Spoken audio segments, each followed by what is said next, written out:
आपल्याकडे 8 प्रहर आहेत. दिवसाचे 4 आणि रात्रीचे 4, एकूण 8 प्रहर आपल्याकडे आहेत. त्यातले रात्रीचे प्रहर जे आहेत, त्या रात्रीच्या मुख्य माध्यान्हाचे जे 2 प्रहर आहेत, त्या माध्यान्हाच्या 2 प्रहरामध्ये भगवान शिवांची उपासना विशेष मानली जाते.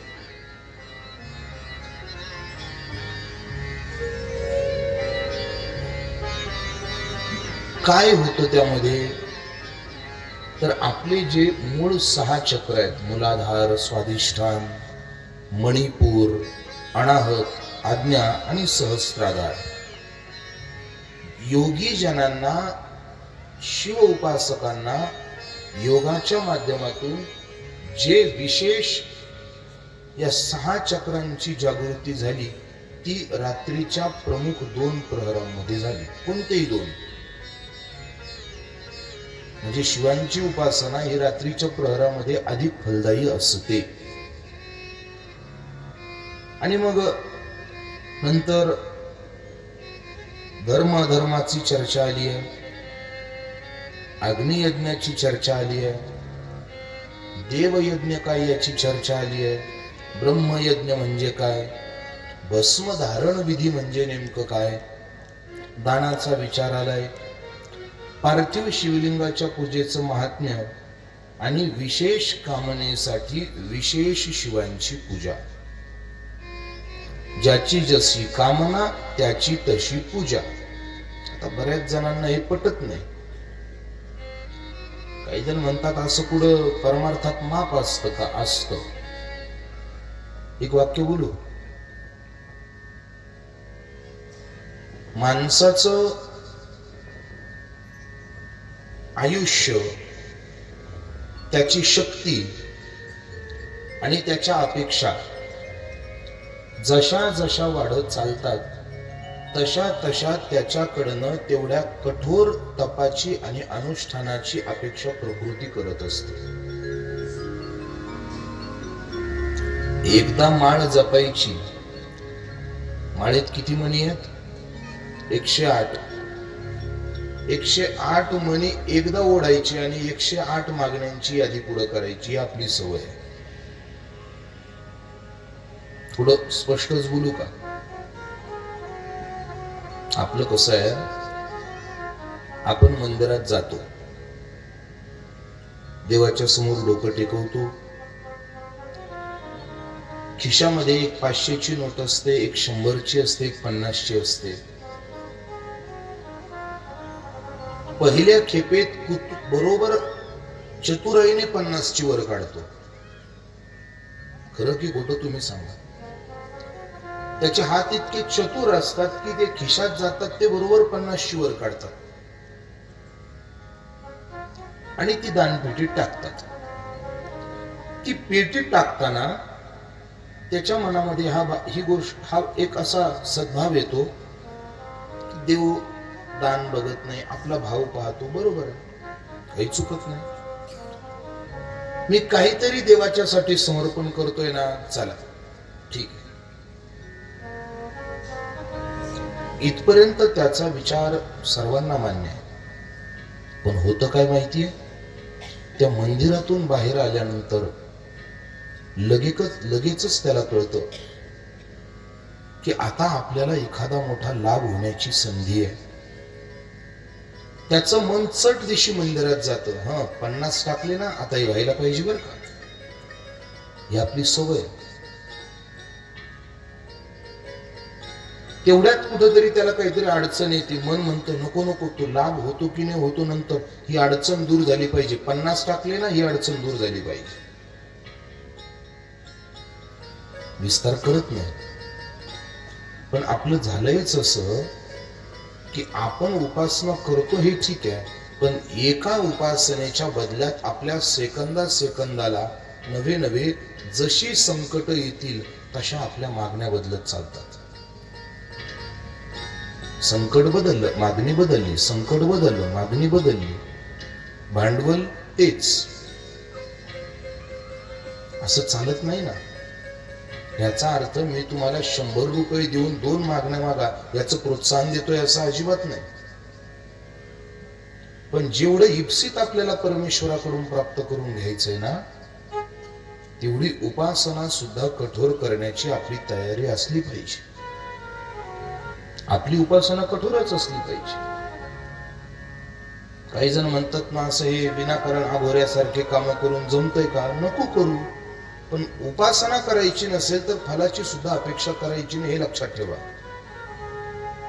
दुर्दैवाने काही लोक त्यांच्या सुखासाठी आणि त्यांच्या फायद्यासाठी संसारात इमानदार राहतात आणि ते त्यांच्या संसारात इमानदार राहतात आणि वागतात असे की आपण जणू देवावर उपकार करतोय. आम्हाला काही काही येऊन सांगतात, महाराज मी काय मंदिरात जात नाही, मला तो देखावा करायला आवडत नाही, मी तसले कथा कीर्तनांना जात बसत नाही, पण मी आतापर्यंत कुणाला फसवलं नाही. पुढे ऐका बाबा, तू आतापर्यंत कुणाला फसवलं नाही हा तुझा प्रापंचिक हितार्थ आहे, पण याचा अर्थ असा नाही की तू देवावर उपकार करतोय. बरेच जण आम्हाला सांगतात, महाराज हे तुमची कथा कीर्तनापेक्षा आम्ही आमची कामं इमानदारीने करतो, हे चांगलं आहे. तो तुमचा प्रापंचिक फायदा आहे. कर्म आणि कर्माचं फळ हा एक वेगळा प्रकार आहे आणि तुमची केली जाणारी आध्यात्मिक उपासना हा एक वेगळा प्रकार आहे. उपासना प्रत्येकाकडनं घडली पाहिजे. मला सांगा, आपण रोज देवपूजा करताना आपण रोज कोण कोण करतो? हात वर करा बरं. खरं बोला बर का, खरं बोला बर का, खरं बोला बर का. खरं झालं. निम्म मतदान तर जागेवर गायब झालं.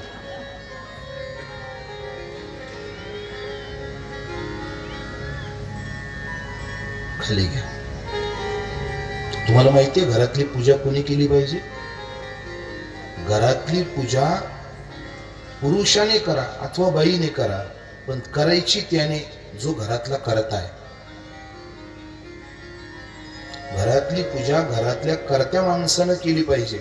मग ती बाई करते असो नाही तर गडी करता असो, कोण असेल ते, पण कर्त्या व्यक्तीने घरातली पूजा केली पाहिजे. उपासना त्याच्या हाताने घडणं गरजेचं आहे. थोडं बोलू. आपल्या घरात कमावणारी लोक कमवायला जातात आणि ज्याला काही काम नाही तो देवाच्या नशिबी आहे. आणि वर आपण म्हणायचं देवाचं आमच्याकडे लक्ष नाही. उलट देवाचं जो पूजा करतो त्याच्याकडे चांगलं लक्ष आहे, तो निवांत राहतो. घरातल्या कर्त्या व्यक्तीने देवाची पूजा केली पाहिजे, तरच त्याच्या हाताला पावित्र्य प्राप्त होईल आणि मग निष्कलंक धन तुमच्या घरात येईल आणि तुमचे प्रपंच सुखी आणि समाधानी बनतील.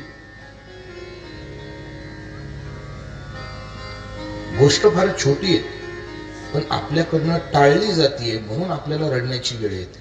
छोटी गोष्ट ही फार, या गोष्टीला आपण जास्त मनावर घेतही नाही, या गोष्टीला आपण जास्त मनावर घेत नाही. पण तरी देखील दुर्दैवाने का होईना याचे चुकीचे पडसाद आपल्या सगळ्यांना भोगावे लागतात, हे निश्चित सत्य आहे.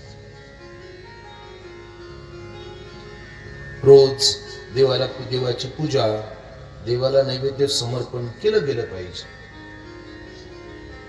आता त्यालाही ट्रोलिंग सुरू झालंय हल्ली. भगवान शंकराच्याच पिंडीवरती दुधाचा अभिषेक का? दूध वाया जातं. मला एक कळत नाही, भेसळ करणाऱ्यांना हे तत्वज्ञान का शिकवत नाही? थोडं बोलू का? आपलं सायन्स चुकीच्या गोष्टीत आपल्याला इतकं गुंतवत चाललंय आणि योग्य सोपे मार्ग सुखाचे सोडून आपल्याला लवकरात लवकर मारण्याचे षडयंत्र आपल्या समोर येऊन उभे राहतात, हे आपल्या लक्षात येत नाही. मला आपल्याला विचारायचंय,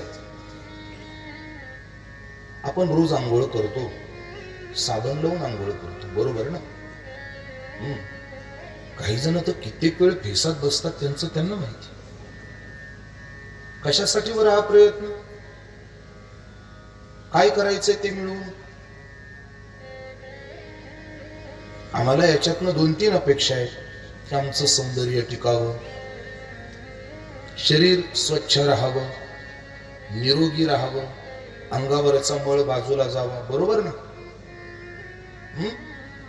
तुम्हाला माहिती आहे, अंगावरचा मळ जेवढा दुधाने स्वच्छ होतो ना, तेवढा जगातल्या कोणत्या साबणाने स्वच्छ होत नाही. म्हणून भगवान शंकरांच्या वरती दुधाची धार हा आपल्याला निर्देश आहे. साबणीवर पैसा खर्च करू नका. घरच्या गाईचा थोडासा दुधाचा हात अंगाला लावत जा. फक्त लावून एकदा प्रयोग करून पहा, कधी निघणार नाही एवढा जाणता मळ अंगाचा निघेल. आम्हाला आमचं तत्वज्ञान फक्त ट्रोलिंग करता वापरायचं कळतं, काहीतरी त्याच्या मागं. आणि तुम्ही जी साबण वापरता ना, ही साबण लाईफ बॉय आरोग्य जिरवणाऱ्या गोष्टी बाजूला काढून उरलेला चोथा आहे फक्त. कधीतरी त्याच्यावरचे कंटेन्युएशन वाचत जा, त्याच्यावर जे लिहिलंय ते वाचत जा. अरे रसायन अंगाला चोळून कोणत्या सौंदर्याची अपेक्षा करता तुम्ही? माणूस मेल्यावर पण पांढरा पडतो. मग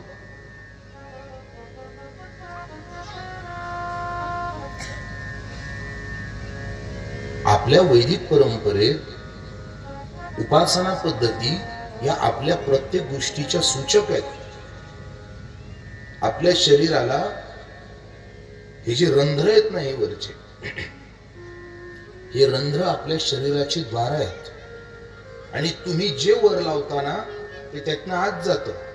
तुम्हाला का कळत नाहीये? तुम्हाला लवकरात लवकर कॅन्सर व्हावा आणि आपला भारतीयांचा निर्वंश व्हावा, याच्या मागची षडयंत्र आहेत. कधी कळल तुम्हाला तुमचं? तुम्हाला माहिती. थोडं वाईट याचं वाटतं की तुम्हाला मारण्याचे षडयंत्र तुमच्या बरोबरीने खेळवले जात आहेत आणि तुम्हीच त्याला प्रोत्साहन देऊन त्याला काय होतं, मारा, लवकर मारा, काय होणार? वर्ल्ड हेल्थ ऑर्गनायझेशनने, मेडिकल सायन्सने मागे एक डेटा कलेक्ट केला होता आणि त्यात त्यांनी असं सर्वेक्षण दिलं की येत्या 25 वर्षामध्ये 70% भारत हा कॅन्सरग्रस्त होणार आहे. नका अध्यात्म मान्य करू, तुमच्या शिकलेल्या डॉक्टर लोकांचं तरी ऐका. हा डॉक्टर लोकांचा निर्देश आहे. येत्या 25 वर्षात 70% भारत कॅन्सरग्रस्त होणार आहे. आणि त्याचं पहिलं कारण हे वरचे त्वचारोपण. त्वचेला नको नको ते लावणं, नको नको ते उपचार करणं, 2 मिनिटाचं ते चमकणारं तोंड, पण त्याच्याकरता तुम्ही तोंडाला कॅन्सरशी गाठ घालून देताय. हे तुमच्या का लक्षात येत नाही? शिकलेली लोक आहेत तुम्ही, चांगले तुम्ही शिकलेले लोक ही चुका करता, याचं वाईट वाटतं. ज्याला कळत नसतं, वाचता येत नाही, लिहिता येत नाही, त्याचं द्या की सोडून. तुमच्यासारखी शिकली सवरलेली माणसं जर अशा चुका करू लागली तर अशिक्षित अडाणी लोक बरी ना, जी अंगाला माती लावून पाण्याने धुवून टाकायची आणि सुखी राहायची.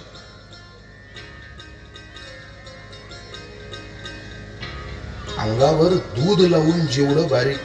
मळ म्हणजे काय माहितीये तुम्हाला? मळ काय असतो? अंगावरचं मळ काय प्रकारे माहितीये तुम्हाला? इथे कोणी केमिस्ट्रीचा स्टुडंट आहे का? कोणी केमिस्ट्रीचा आहे का? रसायनशास्त्राचा विद्यार्थी कोणी असेल तर का? अंगावरचा मळ, हा मळ कधी तयार होतो माहितीये? धुळीने मळ तयार होत नाही. तुम्ही अंगाला धूळ जरी लागू दिली नाही ना, तरी अंगाला मळ तयार होतो. का माहितीये? कारण आपली त्वचा सेकंदाला मरते. वरची त्वचा मरते आणि खालची त्वचा वरून येत असते.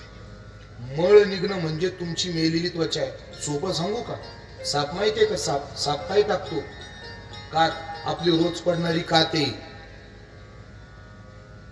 आणि ती कोणत्या मेडिकल मधल्या औषधाने बरी निघणारी नाहीये. ती बाजूला नीट करायची असेल तर त्याच्याकरता दूधच लागतं.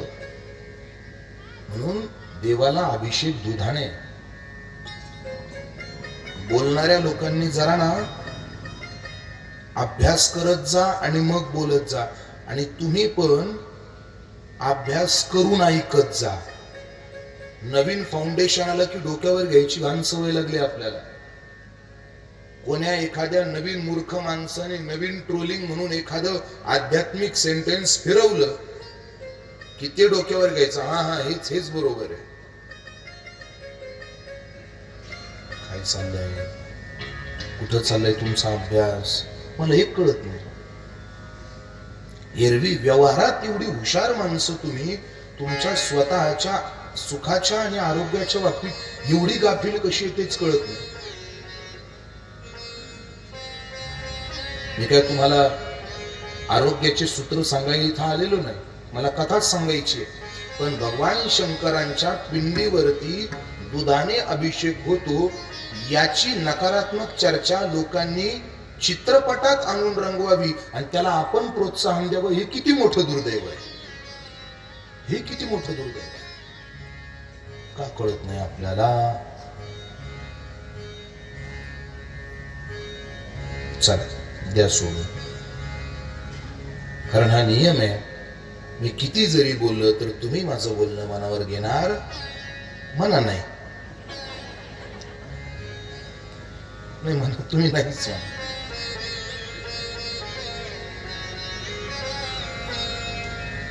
भगवान शंकरांना दह्या दुधाने अभिषेक का?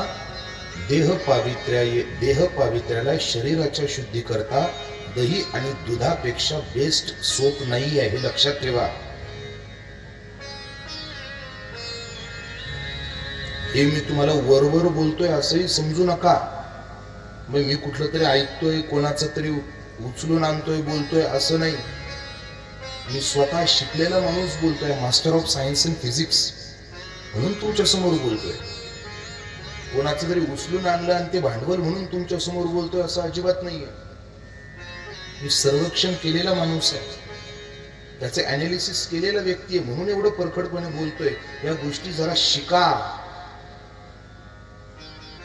आधुनिकतेच्या आणि या झगमगीच्या या फितूर दुनियेमध्ये स्वतःचे सुखाचे दिवस कमी करू नका. मला आजच्या तरुणाईला हा फार मोठा निर्देश द्यायचा आहे. तुम्ही तरी शिका, तुम्ही तरी सावध व्हा. तुमचं युग आहे हे, चालू युग तरुणाईचं युग आहे. मला तरुणांना, मुला मुलींना हा एक निरोप द्यायचा या कथेच्या माध्यमातून. तुम्ही तरी शिका या गोष्टी. तुम्ही चांगले अभ्यासकात तरुण, या गोष्टीवर जरा कधीतरी विचार करा. आणि आपली संस्कृती ही आपल्या सुखासाठी जन्माला आली आहे, आपल्याला मारण्याकरता जन्माला आली नाही. एवढं जरी तुमच्या लक्षात आलं ना, तरी तुमच्या आयुष्यातले बरेचसे दिवस सुखाचे लागतील. मग असा प्रश्न विचारला, एकदा असा प्रश्न विचारला गेला सुतांना की महाराज, भगवान शिवांच्या समोर जो नैवेद्य ठेवला जातो तो आम्ही भक्षण करू शकतो का? तर त्याची उत्तर दोन कक्षेत दिलेली आहेत. ऐका, हा इथेही बऱ्याच जणांच्या मनातला प्रश्न आहे. भगवान शिवांना समर्पण केलेला नैवेद्य आम्ही भक्षण करू शकतो का? तर त्याची दोन उत्तर आहेत, एक हो आणि दुसरं नाही. जरा लक्ष देऊन ऐका. पहिलं उत्तर आहे हो, आपण भक्षण करू शकतो. आणि दुसरं उत्तर हे नाही, आपल्याला तो नैवेद्य स्वीकारण्याची, भक्षण करण्याची परवानगी नाही. कशी? ऐका. भगवान शिवांना समर्पण केलेला नैवेद्य आपण भक्षण करू शकतो, पण तो कोणता? की जो नैवेद्य मंदिरामध्ये देवाला नैवेद्य म्हणून मंदिरात जो समर्पण केला जातो तो नैवेद्य आपण भक्षण करू शकतो. पण दुसरं, जर भगवान शिवांचं स्थान स्मशानात असेल आणि तिथं जर नैवेद्य समर्पण केला असेल तर तो आपल्या अधिकाराचा नसतो, तो चांडालाच्या अधिकाराचा असतो. तो आपण स्वीकारू शकत नाही. मग भगवान शंकरांना नैवेद्य समर्पण करावा, बिल्वदळ समर्पण करावं, कारण बिल्वदळ हे भगवान शंकरांना खूप प्रिय आहे. एकनाथ महाराजांनी फार गोड सांगितलंय. एक बिल्वदळ चंदन अक्षदा, एक बिल्वदळ चंदन अक्षदा, एक बिल्वदळ चंदन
शंकरांना अधिक नाही.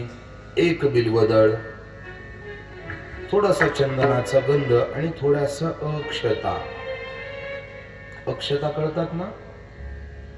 असा धान्याचा भाग की ज्याला क्षती पोहोचलेली नाही, तुटके तांदूळ नाही. नाहीतर दुकानामध्ये गेलं की दुकानदाराला विचारलं, अहो सुपारी द्या ना. दुकानदार विचारतो कशाला पाहिजे? नाही सत्यनारायणाला पाहिजे. हा, मग तो वेगळ्या देतो. का? तर कुजलेल्या असतात ना.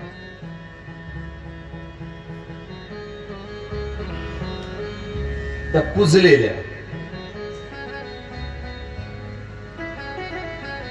कुजलेल्या सुपाऱ्या सत्यनारायणाला दिल्या जातात. तुटलेले तांदूळ देवाला दिले जातात. बस. हे असं उलट सुलट जे आहे ते उलट सुलट देवाला आणि चांगलं बाकी. आपल्या घरात कधी असा तुटलेला तांदूळ ताटात वाढून आलाय का कधी आपल्याला? आतापर्यंत एवढे वर्ष झाले तुमचं लग्न होऊन कधी एखाद्या दिवशी असा तुटलेला तांदूळ कधी आलाय ताटात? नाही आला. देवाला कधी सगड गेलाय? नाही ना. अक्षता या शब्दाचा अर्थच आहे की त्या समर्पण केलेल्या त्या प्रसादाला, त्या धान्याच्या कणाला क्षती गेलेली नसावी, म्हणजे अक्षता. एक बिल्वदळ चंदन अक्षता, हे एवढं समर्पण करणं पूजन तत्वता सोपे बहु. हे फार सोपं वर्म आहे. पुढे भस्म धारणाचा विधी सांगितलेला आहे. भस्म धारण. भस्माचे 2 प्रकार सांगितलेत. पहिला भस्माचा प्रकार सांगितलाय महाभस्म आणि दुसरा भस्माचा प्रकार सांगितलाय स्वल्प भस्म. एक महाभस्म आहे आणि एक स्वल्प भस्म आहे. आता महाभस्म कोणता आणि स्वल्प भस्म कोणता ते ऐका, आणि कोणी कोणता लावला पाहिजे ते पण ऐका. प्रापंचिक मंडळी, आपल्यासारखी परमार्थ करणारी, उपासना करणारी जी मंडळी आहेत, आपल्याला ज्या भस्माच्या उपासनेची परवानगी आहे तो म्हणजे स्वल्प भस्म. आणि हा स्वल्प भस्म कुठून तयार केला जातो? गावरान गाय आणि गावरान गाईचं जे शेण, त्या शेणाची जी गोवरी, तिच्यापासून तयार केला जातो तो स्वल्प भस्म. आणि दुसरा आहे तो म्हणजे महाभस्म. महाभस्म हा महाभस्म मानवीय चितेपासून तयार केला जातो. आपल्याला स्वल्प भस्म लावण्याची परवानगी आहे, म्हणजे शेणाच्या, गावरान गाईच्या शेणाच्या गोवरीपासून जे तयार केलं जातं त्या भस्माला लावण्याची आपल्याला परवानगी आहे. आणि जे महाभस्म आहे ते महाभस्म भगवान शंकराचे जे स्मशान भक्त आहेत, भूत प्रेत आणि विशेषत्वाने चांडाल, हे महाभस्म लावतात. आपल्याला महाभस्म नाही. त्यानंतर पुढचा मुद्दा सांगितलाय रुद्राक्ष धारण. रुद्राक्ष आणि भस्म हे दोनही धारणाचे विधी पवित्र मानले गेलेले आहेत. संतांनी वर्णन केलंय, व्यासांनी सांगितलंय, शिवस्याति प्रियो ज्ञेयो भस्म रुद्राक्ष धारिणो तद्धारणं प्रभवाब्धि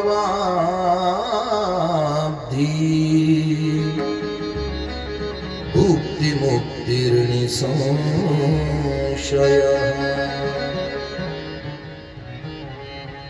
आपण भस्म धारण केलं पाहिजे. रुद्रमाला, रुद्राक्षाची माला धारण केली पाहिजे, हे देवाला प्रिय आहे. आणि जी मंडळी भगवान शिवांची उपासना करताना भस्म आणि रुद्रमाला धारण करत नाही, त्या संबंधाने असं बोललं गेलंय, विना भस्म त्रिपुंडेन विना रुद्राक्षमालया पूजितोऽपि महादेव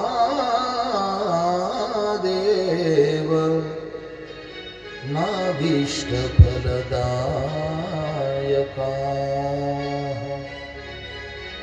जी मंडळी विना भस्म, विना त्रिपुंड, रुद्राक्षाची माला धारण केल्याशिवाय जर श्री भगवान महादेवांची पूजा करण्याकरता बसलं तर सांगितलं नाभीष्ट फलदायका, त्याला इष्ट फलाची प्राप्ती नाही.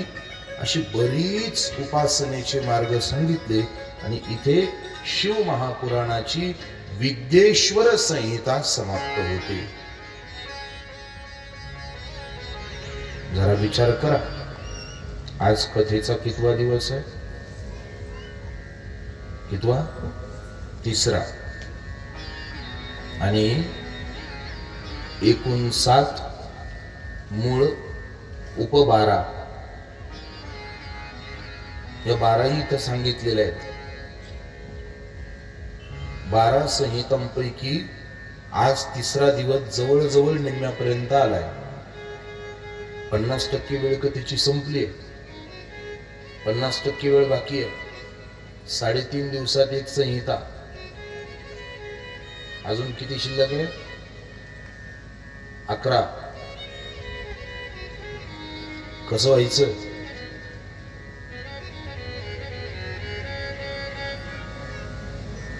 एक गोष्ट लक्षात घ्या, बऱ्याच जणांचा अट्टहास असतो की संपूर्ण कथा झालीच पाहिजे. एक बोलू, आपण आपलं संबंध आयुष्य जरी पणाला लावलं ना तरी आपल्याकडनं शिव महापुराणाचा एक स्कंद सुद्धा मुळासकट होणार नाही. एक संहिता सुद्धा आपली पूर्ण होणार नाही. संपूर्ण आयुष्य घालवलं तरी. मग तुम्ही म्हणाल महाराज मग हे कसं काय जमायचं? अहो, समुद्र पिण्याचा अट्टहास करणं शहाणपणा आहे की मूर्खपणा आहे? जर म्हटला एखादा हा समुद्र आजपासून तुझा, मग समुद्र भेटला म्हणजे तुला की पिण्याचाच प्रयत्न करावा का? नाही ना. जेवढी आपल्याला गरज आहे, जेवढी आपल्याला आवश्यकता आहे आणि जेवढं आपल्या शक्यतेत आहे तेवढं पाणी प्यावं, काही स्नान करावं, काही आपल्या सुखाकरता थोडंसं वापरावं. संपूर्ण समुद्राला घेण्याचा प्रयत्न करायला आपण अगस्ती, संपूर्ण समुद्र पिण्याकरता आपण अगस्ती नाही. आणि संपूर्ण शिवमहापुराणाची चर्चा व्हायला आपण सूत नाही. म्हणून जास्तच्या भानगडीत पडायचं नाही. मग पिण्याकरता जेवढं आहे तेवढं पाणी घ्या, स्नानाकरता जेवढं लागतं तेवढं घ्या, थोडं वापरण्याकरता जेवढं लागतं तेवढं घ्या. तसं हा शिवमहापुराण म्हणजे हा फार मोठा सागर आहे, हा खूप मोठा सागर आहे. हा सगळे आपल्या आटोक्यात किंवा आपल्या वचनात येणार नाही. मग जी जी प्रश्न, ज्या ज्या शंका, ज्या ज्या अडचणी, जिथं जिथं मन उद्विग्न आहे ना, तिथं तिथं पुराणाला विचारा. तो आपल्या आडल्या नडलेल्या प्रश्नांना उत्तर देईल, तेवढ्या पुरता मार्ग आपल्याला सुकर करून देईल. जेवढी आपल्याला गरज आहे आणि जेवढी आपली शक्ती आहे तेवढं घ्या, सगळं जमणार नाही. आणि मग विद्येश्वर संहिता थांबते, त्यानंतर रुद्र संहिता सुरू होते. मग या नैवेद्याच्या संपन्नामध्ये असं विचारलं गेलं, लगेच रुद्र संहितेच्या प्रारंभालाच असा प्रश्न विचारला गेला की बुवा, तुम्ही शिवांच्या नैवेद्याबद्दल बोललात आता, की भगवान शिवांना समर्पण केलेला नैवेद्य आपल्याला खाता येतो, समर्पण केलेला नैवेद्य आपल्याला घेता येतो. पण मग तो नैवेद्य, समर्पण केलेला नैवेद्य स्वीकारण्यात, घेण्यात, खाण्यात लाभ काय? काहीतरी फायदा पाहिजे ना. लोक ती दही हंडी फोडली काही, शेवटच्या दिवशी दही हंडी फोडतात ना ते. काही लोकांचा अट्टहास त्यातलेलाही करता राहतो आणि काहींचा अट्टहास काही नाही, थोडं खापर मिळलं पाहिजे. म्हणतात, विचारलं काय काय खापराचं करायचं काय? नाही नाही, घरी जाऊन पिठाच्या याच्यात टाकलं ना की ते पीठ संपत नाही. श्रद्धा म्हणून, एक पावित्र्य म्हणून याला आपण थोडा वेळ स्वीकारही करू. मान्य करण्यात काही तोटा नाही ना. एक वाक्य बोलू, ज्या गोष्टी मान्य करण्यात तोटा नाही आणि त्या गोष्टी मान्य करून जर तुमच्या आयुष्यातले 2 सुखाचे क्षण जर वाढत असतील ना, तर त्याला बुद्धिवादी लोकांनी डोकं लावू नये, असं माझं म्हणणं आहे. थोडक्यात सांगतो, पती पत्नी दोघं चित्रपटाला गेले, आधुनिक काळातले होते. आणि चित्रपटाला गेल्यानंतर ऐन चित्रपट मध्यावरती आला आणि मध्यावरती आलेल्या त्या चित्रपटाच्या अगदी मध्यावरती वेळ आणि त्याच वेळी बायकोचं डोकं दुखू लागलं. बायकोचं डोकं दुखू लागलं आणि नवऱ्याला तिने सांगितलं, हो काही करा, आत्ताची आत्ता इथून चला. अगं चित्रपट ऐन रंगात आलाय, असं चालून जाणं, निघून जाणं बरं नाही. तिकीट काढलेत आपण, पैसे दिलेत, तुम्हाला काय कळतं? इथं माझं डोकं दुखून दुखून फुटायची वेळ आली आहे म्हणे. मला काही इथं बसवत नाही, पहिलं मला बाहेर घेऊन चला इथून. नवरा डॉक्टर होता. त्याने काय केलं, तिथे खिशामध्ये हात घातला,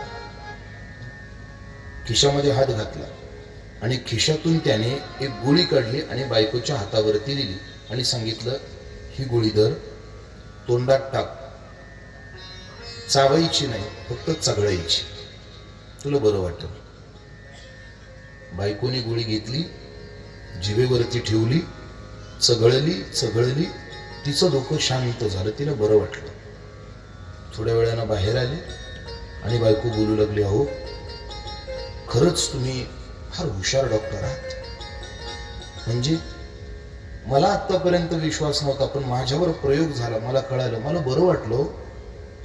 तुम्ही दिलेली गोळी खाऊन गोळी मी घेतली, चघळली आणि मला बरं वाटलं. खरंच तुम्ही फार हुशार आहात. त्याने सांगितलं, तुला चघळायला सांगितली होती, खाल्ली नाही ना? नाही नाही म्हणे, अजून तोंडात ते काढ म्हणे.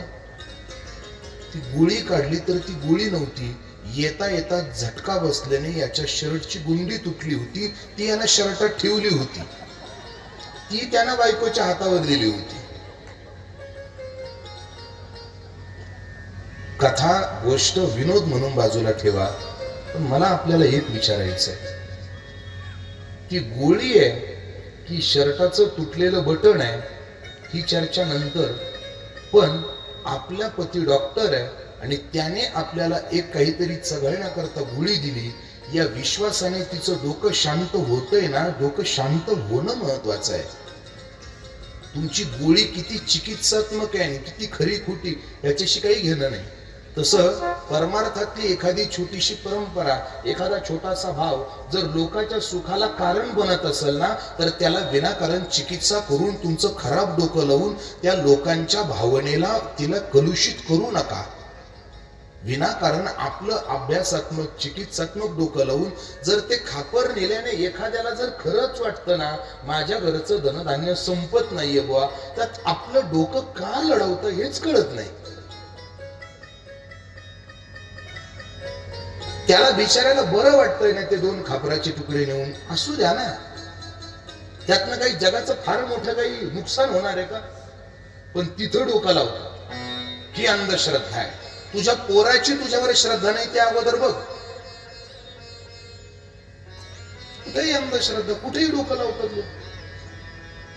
बोलून गेलो ना मी भगवान शंकरावर घ्यायचं. श्रीरामपूरचे एक प्रसिद्ध पत्रकार आदरणीय स्वामीराजजी कुलथे या ठिकाणी कथेला भेट देण्याकरता आले. त्यांनाही धन्यवाद. व्यासपीठाच्या वतीने आपलं सहर्ष स्वागत. यांचे पिताश्री माननीय श्री देवेंद्रजी फडणवीस साहेब यांचे जे प्रमुख अंतस्थ मुख्य 3 सल्लागार समितीचे पत्रकार आहेत त्यांची चिरंजीव आहेत आणि आपल्या सर्वांचं निमंत्रण दीपकजींकडनं त्यांना मागे मिळाले होतं म्हणून ते या ठिकाणी आले. आपलं मनपूर्वक धन्यवाद. आपल्याला परवानगी. आपल्या समितीकडनं मागे त्यांना निमंत्रण गेलं होतं. 2-3 दिवस श्रीरामपूरचं इलेक्शन असल्यामुळे थोडंसं व्याप होता. आज आग्रहाने ते या ठिकाणी उपस्थित झाले. त्यांनाही मनापासून धन्यवाद.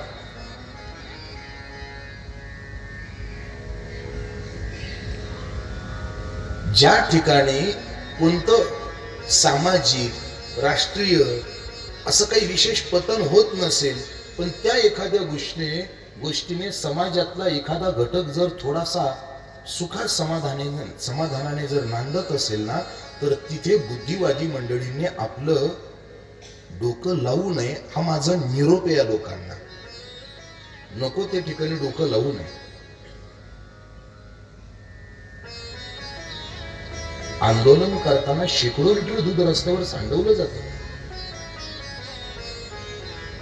शेतकऱ्यांना भाव नाही म्हणून शेकडो टनाने कांदा सडतो.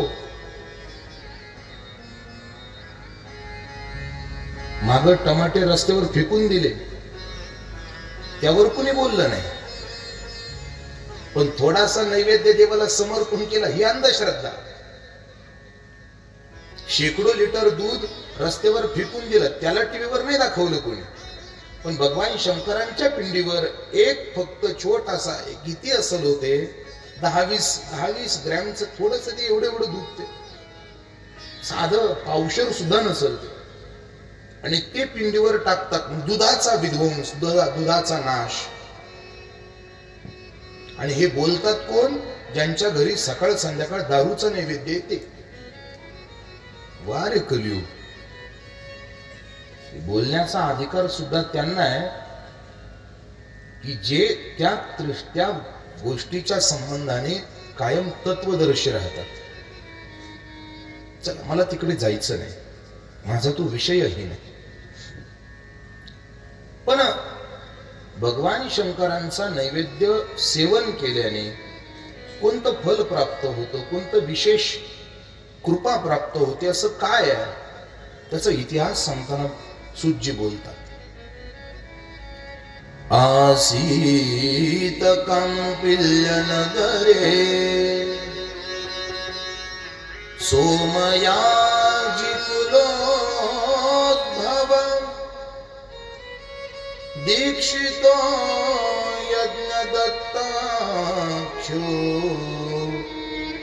यज्ञ विद्या विशारदा. कांपिल्य नावाचं नगर, आणि त्या कांपिल्य नावाच्या नगरामध्ये सोमयाग करणारे एक कुलीन दीक्षित ब्राह्मण, त्यांचं नाव यज्ञदत्त. आणि ते यज्ञदत्त ज्ञानी दिव्य तेज असलेलं त्यांचं ते मुखमंडल, आणि त्यांचा मुलगा, त्याचं नाव गुणनिधी.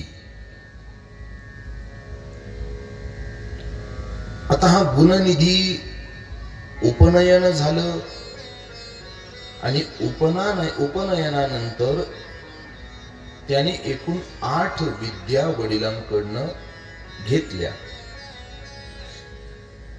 विद्या घेतल्या आणि वडिलांना असं वाटलं की आता आपलं काम संपलंय.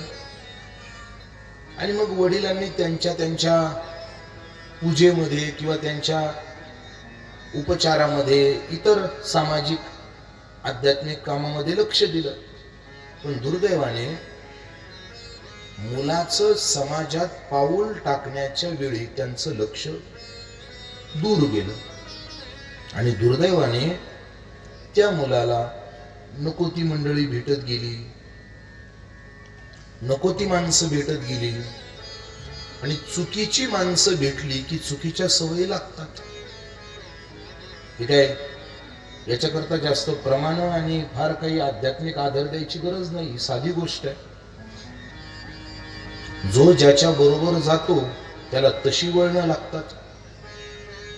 थोडं बोलू, चांगल्या माणसाच्या सानिध्यात गेल्यानंतर काही काळ हा थोडा कष्टप्रद वाटतो, पण तो काळ आपल्या भविष्यातल्या सुखाला कारण असतो, हे विसरू नका. आणि वाईट वृत्तीची माणसं आपली जवळची जरी असली तरी ती शेवट वाईट आहेत, आणि ती आपलं जीवन फक्त नाशाकडे नेणार आहे, हेही विसरू नका. छोटस उदाहरण, एक मुलगा बऱ्याच दिवसानं आपल्या मावशीला भेटण्याकरता गेला. खूप अभ्यास करून मोठा अधिकारी झालेला तो मुलगा, आणि आपल्या मावशीला, गरीब मावशीला भेटण्याकरता गेला. त्याची मावशी एका कोळशाच्या खाणीमध्ये काम करत होती. तिथं भेटायला गेला. मावशीने पाहिलं आपला भाचा आलाय, पळत पळत गेली, हाही पळत पळत आला. मावशीने आपल्या भाच्याला मिठी मारली आणि त्याच्या तोंडावरनं अलगद प्रेमानं हात फिरवला. सांगू, तिच्या त्या हात फिरवण्याने त्याचं तोंड आणि मिठीने सगळं अंग काळं झालं. पुढे चला, तोच मुलगा गाडीत बसला. काही अंतर चालून गेला, गाडी चालत चालत गेली, आणि कोण्यातरी एका वाटसरू माणसाला थोडासा गाडीचा धक्का लागला. यानं गाडी थांबवली. तो वाटसरू चिडला आणि तो त्याच्या जवळ आला, आणि जवळ येऊन त्याने काही पहिला दुसरा विचार न करता याच्या एक कानाखाली टेकवली. त्याने विचारलं, का मारता? अरे कळत नाही तुला? मी कामावर चाललोय, घाई आहे माझ्या मागे, आणि तू उन्हाळ्यासारखी गाडी चालवतोय, मला धक्का लागला. त्यावेळी त्याने पाहिलं की जिथं त्याने कानामागं मारली होती ना, तिथनं वास येऊ लागला. का? कारण तो जिथं कामाला जात होता, जिथं कामासाठी चालला होता ना, ती अत्तराची फॅक्टरी होती. तिथं अत्तर बनवलं जायचं. तुम्ही जर अत्तर बनवणाऱ्याची कानामागे जरी खाल्ली तरी तुमच्या गालाचा सुगंध येईल, आणि कोळशाच्या खाणीत काम करणाऱ्या एखाद्याशी तुम्ही प्रेमानं जरी मिठी मारली तरी तुमचं अंग आणि तोंड काळं झाल्याशिवाय राहणार नाही. तसं चुकीचा माणूस तुमच्या कितीही स्नेहातला, प्रेमातला असू द्या, तो जर चुकीचा आहे ना, तर तो तुमचं जीवनच बर्बाद करणार. आणि एखादा माणूस जर सत्यवादी आहे ना, तर तो तुमचा शत्रू जरी असेल तरी त्याला नमस्कार करा, तो तुमच्या जीवनाचं कल्याणच करेल. हे जगातलं सर्वात मोठं वास्तव आहे. तो कल्याण करेल. ठरवायचं तुम्ही कोणाचे शेजारी बसायचं, परिणाम ज्याचे त्याला तसे भेटून जाणार. तुम्ही ठरवायचे कोणाजवळ बसायचं. तो मुलगा नको नको त्या लोकांची गाठभेट झाली आणि आपोआप वळण बिघडलं. माणसाचं शरीर असं एकमेव फाउंडेशन आहे की ज्याला शेवटपर्यंत चांगल्या विचारांचं आणि चांगल्या आचाराचं खतपाणी घालत राहावं लागतं, तर ते शेवटपर्यंत टिकतं. तरच ते शेवटपर्यंत चांगलं टिकेल. वयाच्या एका विशिष्ट मर्यादेपर्यंत फार चांगल्या लोकांमध्ये बैठक दिली आणि नंतर जर बैठक बिघडली ना, तर त्याचं वळण बिघडायला वेळ लागत नाही. शेवटपर्यंत चांगलं राहायचं असेल, चांगल्यांच्याच बैठकीत राहा, चांगल्याच लोकांच्या बैठकीमध्ये बसा, चांगल्याच लोकांशी बोला, तर शेवटपर्यंत चांगुलपण तुमच्या अवतीभोवती फिरल, नाहीतर नाही. चुकीच्या मुलांमध्ये फिरू लागला, चुकीचं वळण लागलं, बाकीची मुलं पैसा उडवायची, यालाही वाटू लागलं आपल्याही खिशाला पैसा असला पाहिजे. पण दुर्दैवाने कमावण्याची अक्कल नाही, आणि कमावण्याची अक्कल नसल्यामुळे पैसा कुठून मिळवावा, तर घरातून पैसा मिळवायचा. घरातलं धन उडवू लागला, घरातून पैसा चोरून उडवू लागला, आणि वडिलांनी कमावून आणलेला पैसा घरात कुठं जातोय हे त्यांनाही कळत नव्हतं. दुर्दैवाने आईला त्याच्या सगळ्या खोडी माहिती, पण तिने काही वडिलांना सांगितलं नाही. मला परत त्या भावनात्मक विषयाकडे जायचं नाही किंवा आहे त्या मुद्द्याला जास्त सवंगही करायचं नाही. आपण सुज्ञ लोक आहात आणि तुम्ही फार चांगलं ऐकताय म्हणून एवढं विस्तारात आणि एवढं खोलात जाऊन बोलतो. तुम्ही फार व्यवस्थित आणि सूक्ष्म ऐकताय. नाही तर हल्ली दुर्दैवाने हे स्पष्टीकरणाचे मुद्दे सांगावे की न सांगावे हा सुद्धा आम्हाला प्रश्न पडतो. कारण आम्हाला सुद्धा प्रत्येक ठिकाणी चांगले श्रोते मिळतील असं नाहीये. आम्हालाही काही ठिकाणी गेलं की म्हणतात, महाराज कथेत जरा धिंगाणा होऊ द्या. अरे तुझ्या घरादाराचा धिंगाणा होऊ नये म्हणून इथं आलाय, इथं धिंगाणा घालायचं. आयुष्याचा तमाशा कमी झाला का जो परमार्थाचा तमाशा करताय? आमच्या परंपरेत बसत नाही. आमची देवगडच्या परंपरेमध्ये परमार्थाला विध्वंस करणाऱ्या कृत्याला तीव्र निषेध आहे.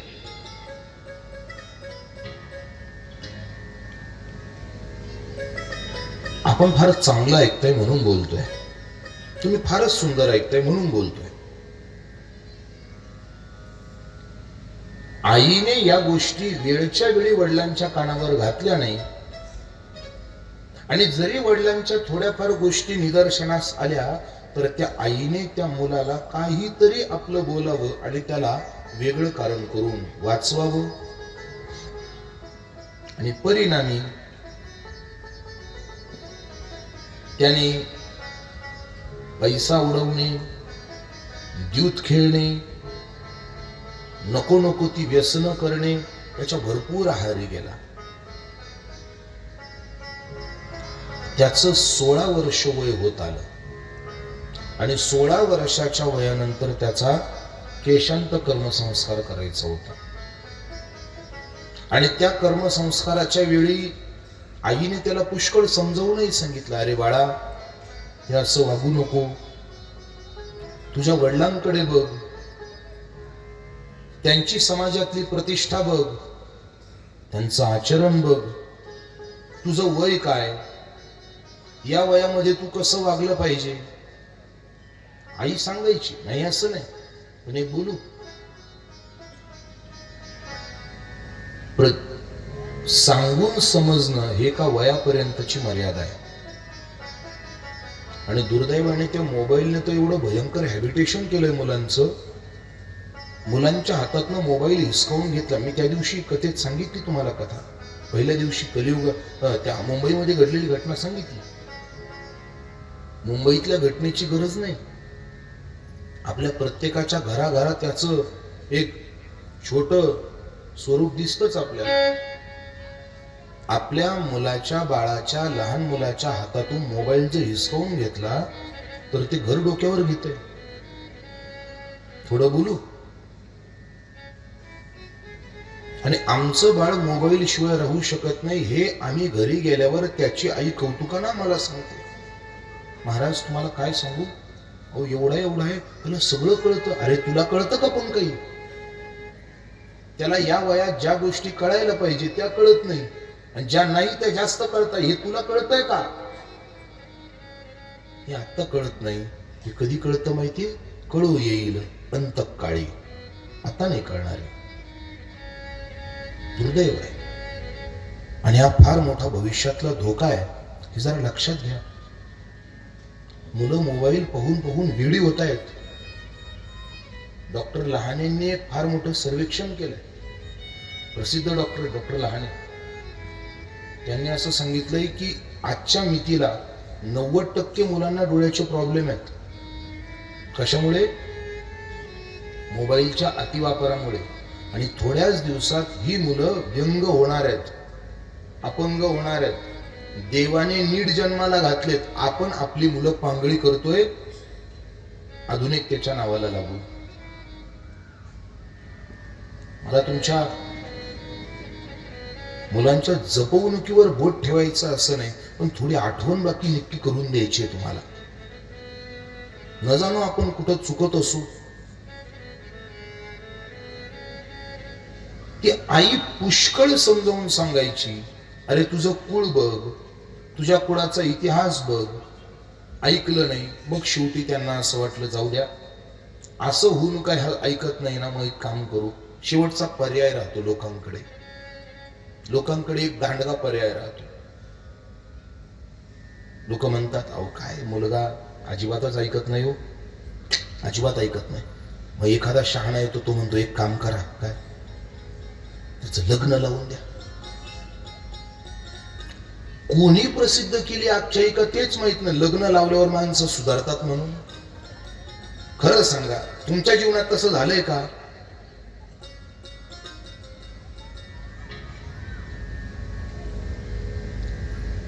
लग्न लावल्यावर माणसं सुधारतात?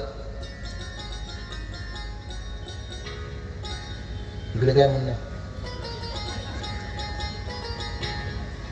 ते म्हणतील बाकी काही बदल होतो की नाही माहिती नाही, पण लग्नानंतर आम्ही फार शांत झालो. कारण त्यांना कळालं किती हातपाय आपटले तर काही होणार काही नाहीये ना, त्यापेक्षा शांत बसलेलं बरं आहे. पण हे खरं आहे ना, ते शांत झाले ना लग्नानंतर, बरोबर ना, खुशाल हो म्हणताय.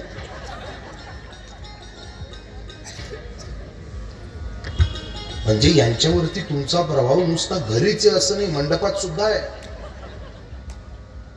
अध्यक्ष धाक म्हणावं याला, आपलं कसं आहे, छान म्हणतात. सांगायचा मुद्दा फक्त एवढा आहे की लग्न झाल्यानंतर मुलं सुधारतात आणि सुधारावीत म्हणून लग्न करून देणं निव्वळ मूर्खपण आहे. त्याचं लग्न करून दिलं. आता मला सांगा, जर वळणच नीट लागलं नाही तर लग्न करून तरी काय बदल होणार आहे? या गुणनिधीवरती काहीच परिणाम झाला नाही. उलट त्याने आता घरातलं सगळं विकायला सुरुवात केली जे लग्नात आलं होतं ते. आणि सांगू, एक दिवस खिशातला पैसा संपला म्हणून त्याने आपल्या घरातली आपल्या वडिलांची बहुमोल किमतीची अंगठी या गुणनिधीने विकली. थोडं बोलू, वाईट वाटेल पण खरं आहे. हल्ली आईबाप ज्या गोष्टींना मुलांना सहज खर्च करण्याकरता पैसे देत नाही, त्या गोष्टींना मिळवण्याकरता मुलं हल्ली घरात चोरी करतात. थोडं बोलू, मी कितीतरी अशा केसेस दाखवल की जे आईबाप येऊन रडतात आणि सांगतात, महाराज याने फक्त मोकारपणा करण्यासाठी कर्ज काढलेत. व्याजाने पैसे काढतात मुलं. थोडं स्पष्ट सांगू का? अजून 8वी 9वी 10वी 12वीची मुलं व्याजाने पैसे काढतात मजा करण्याकरता. उघड. याने एक दिवस बापाची अंगठीच विकली. बापानं पुष्कळ शोधले, अंगठी कुठे, अंगठी कुठे. आईला कळून चुकलं होतं, पण जर यज्ञ दत्ताला कळलं तर गुणनिधीचं घरात राहणं मुश्किल होईल. तिला काहीच सांगितलं नाही. आणि झालं काय, ती अंगठी फिरत फिरत फिरत ती काय एका जागेवर राहते होय. याने जिथं विकली तिथून त्याने तिसऱ्याला. आणि तीच अंगठी एकदा हा यज्ञ दत्त ज्या घरी पूजा करण्याकरता गेला त्या शेठजीच्या बोटामध्ये त्याने पाहिली. हे बोलू, किती गर्दी जरी असली ना तर आपलं माणसाला कुठेही कळतं हे आपलं आहे म्हणून. कुठेही कळतं. त्या यज्ञदत्त्याने घरी आला आणि घरी येऊन त्याला कळालं की ह्या आपलीच अंगठी आहे, पण बोलायला कशी ठाण. घरी आला, पत्नीला विचारलं मला अंगठी दे म्हणे ती माझी. घाबरली. इतर कारण सांगून टाळू लागली.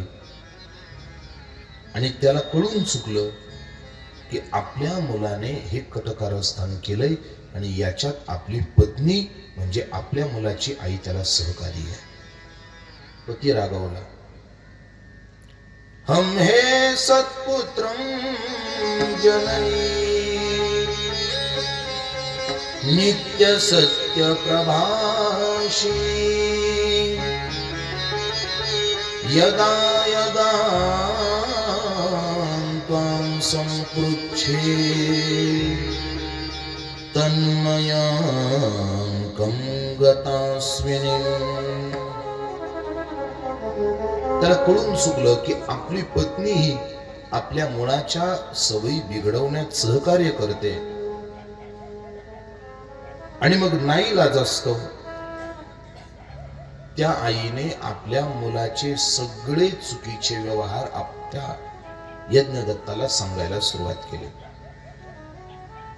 घरातलं काय काय गेलं, सोन्याची झारी, साड्या, काशाची तांबे, भांडे, मौल्यवान उपहार सगळं गेलं.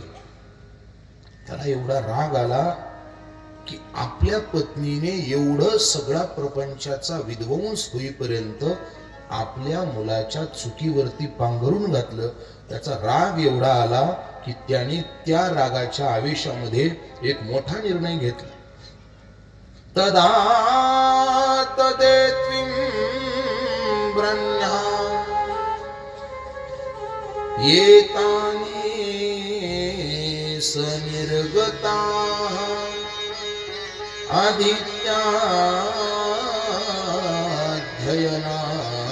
आदित्याध्ययनार्थाय चद्वैर्मिति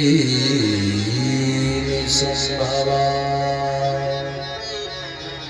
यं प्रिया सुता भार्या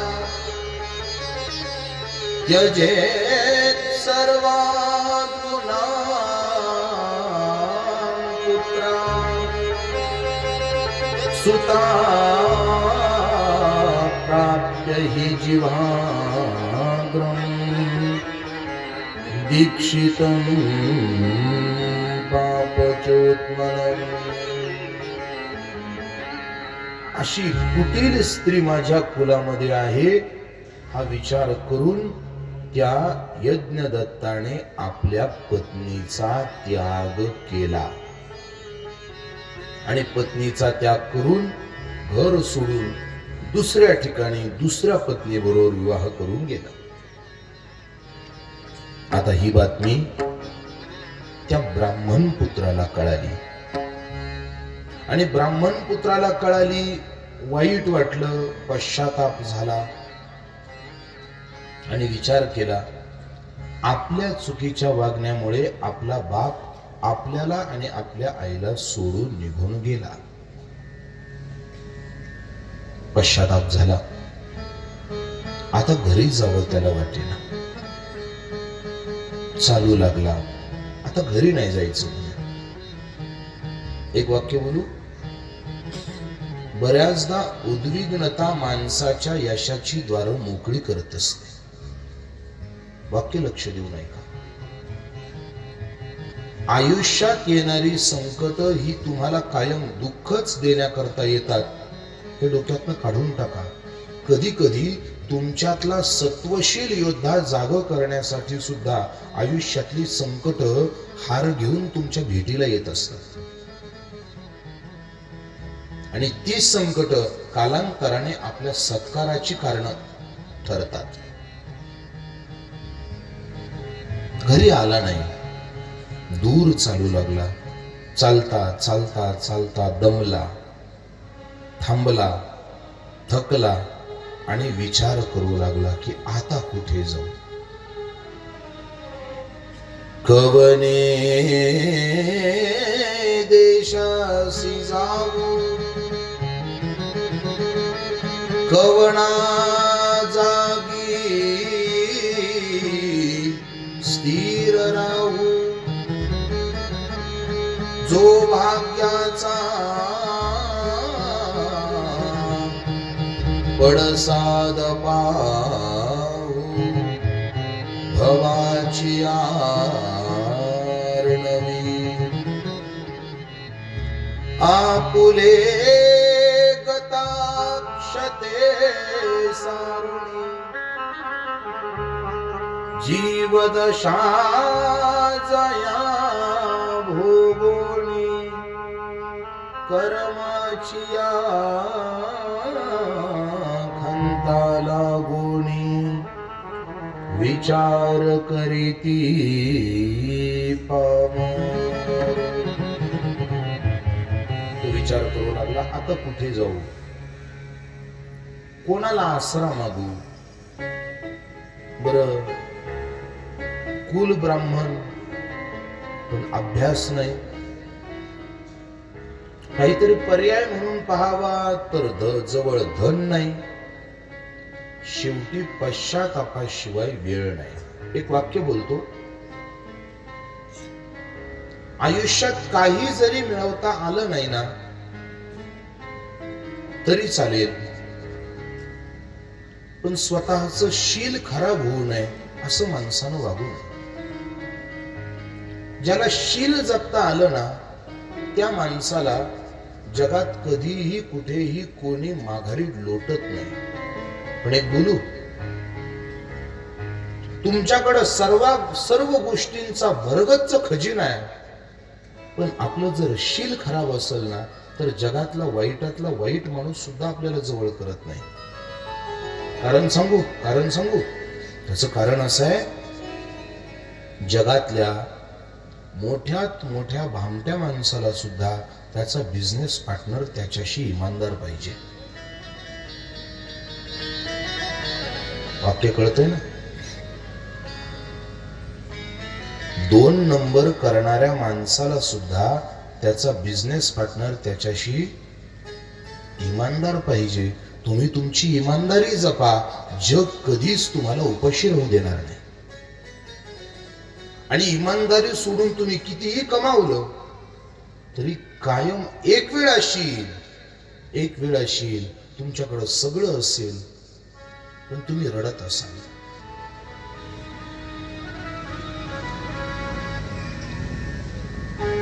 चाणक्यांनी एका ठिकाणी सांगितलंय, दशेयो विद्यार्थी ज्ञानम अवस्थेनी प्रौढेची धनम कालेनी वृद्धापी मानम नित्यम सदा आकर्षयेत. चाणक्य बोलतात नीतिशास्त्रामध्ये की विद्यार्थी असताना ज्ञान, प्रौढ झाल्यानंतर धन आणि वृद्ध झाल्यानंतर मान ज्याला मिळवता येतो तो कायम सुखी राहतो. वाक्य ऐकले ना. विद्यार्थी अवस्थेत ज्ञान,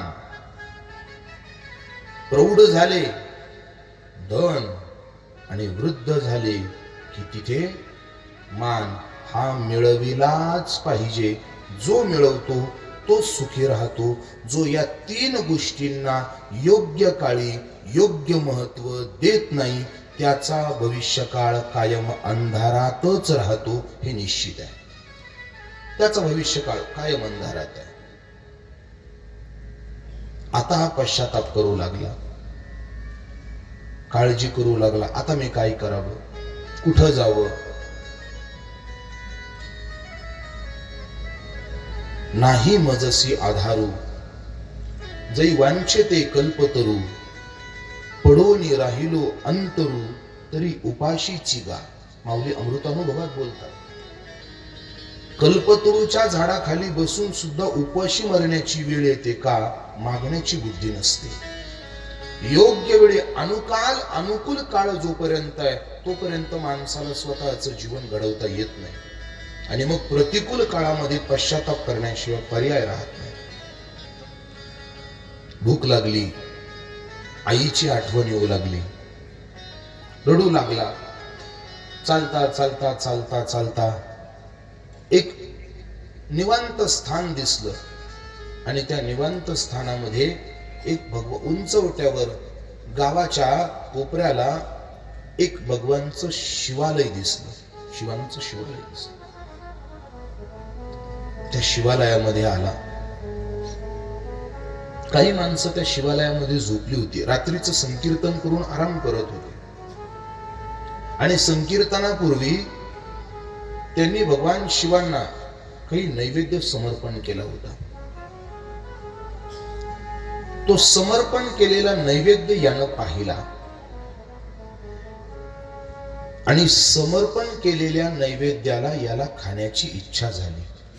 पण त्याने पाहिलं आजूबाजूला माणसं झोपलेली आहेत. मी असा दुर्धर अवस्थेतला जर समोर गेलो आणि यांनी जर मला प्रसाद खाऊ दिला नाही किंबहुना मारलं तर मी काय करू? पण शेवटी पोटाची भूक माणसाला सगळं करायला भाग पाडते.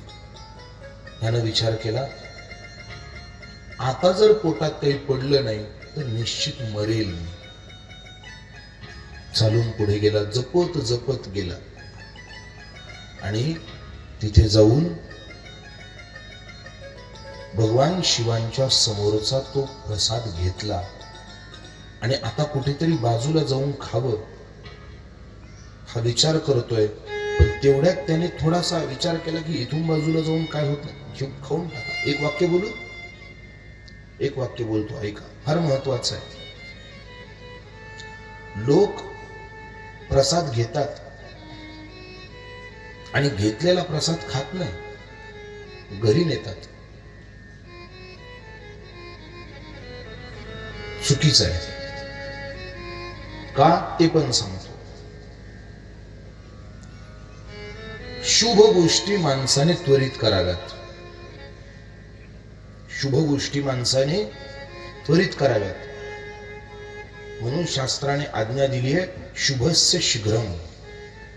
शुभ आहेत ना, शीघ्र करा. जर त्यात विलंब लावला तर अशुभ होण्याची दाट शक्यता आहे आणि अशुभ जर झालं तर अशुभस्य कालहरणम. हा उत्तरार्ध पण लक्षात घ्या. शुभ कार्य जशी लवकर करावीत तशी अशुभ कार्य कायम दूर ठेवावीत, करू नयेत, टाकावीत, कारण ती आपल्या नाशाला कारण होऊ शकते. प्रसाद जर हातावर मिळालाय ना तर तो पिशवीत किंवा शर्टाच्या पॅन्टच्या खिशामध्ये टाकू नये, तो लगेच सेवन करावा. का? आता तो प्रसाद सद्भाग्याने आपल्या हातावर आहे, खाण्याचं भाग्य आहे. नंतर किती किती कारण समोर येतील, 5-5 दिवस त्याला हात लागत नाही आपला. कधी कधी धुताना कपड्यात सापडतो. खरं की खोटं?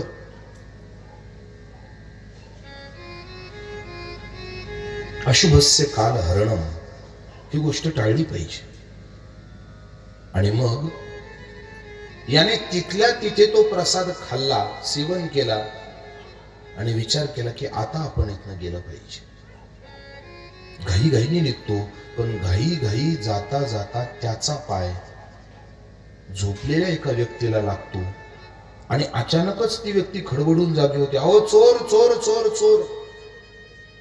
कोणी काहीच विचार केला नाही. सगळी धावून आली.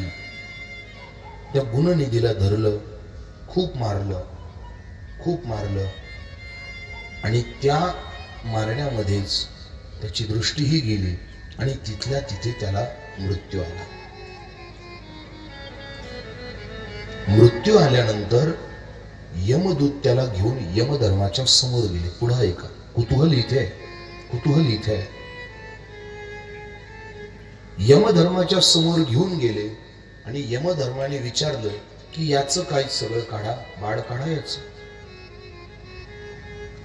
सगळ्या याच्या आयुष्याचा हिशोब काढला तर फक्त दारू पिणे, मांस खाणे, व्यभिचार करणे, नको त्या गोष्टींचा हिशोब, एवढी मोठी यादी. आणि हे सगळं झाल्यानंतर शेवटी फक्त एकच वाक्य होतं, शिव नैवेद्य भक्षण. यमधर्माने ते सगळं वाचलं आणि शेवट पाहिलं.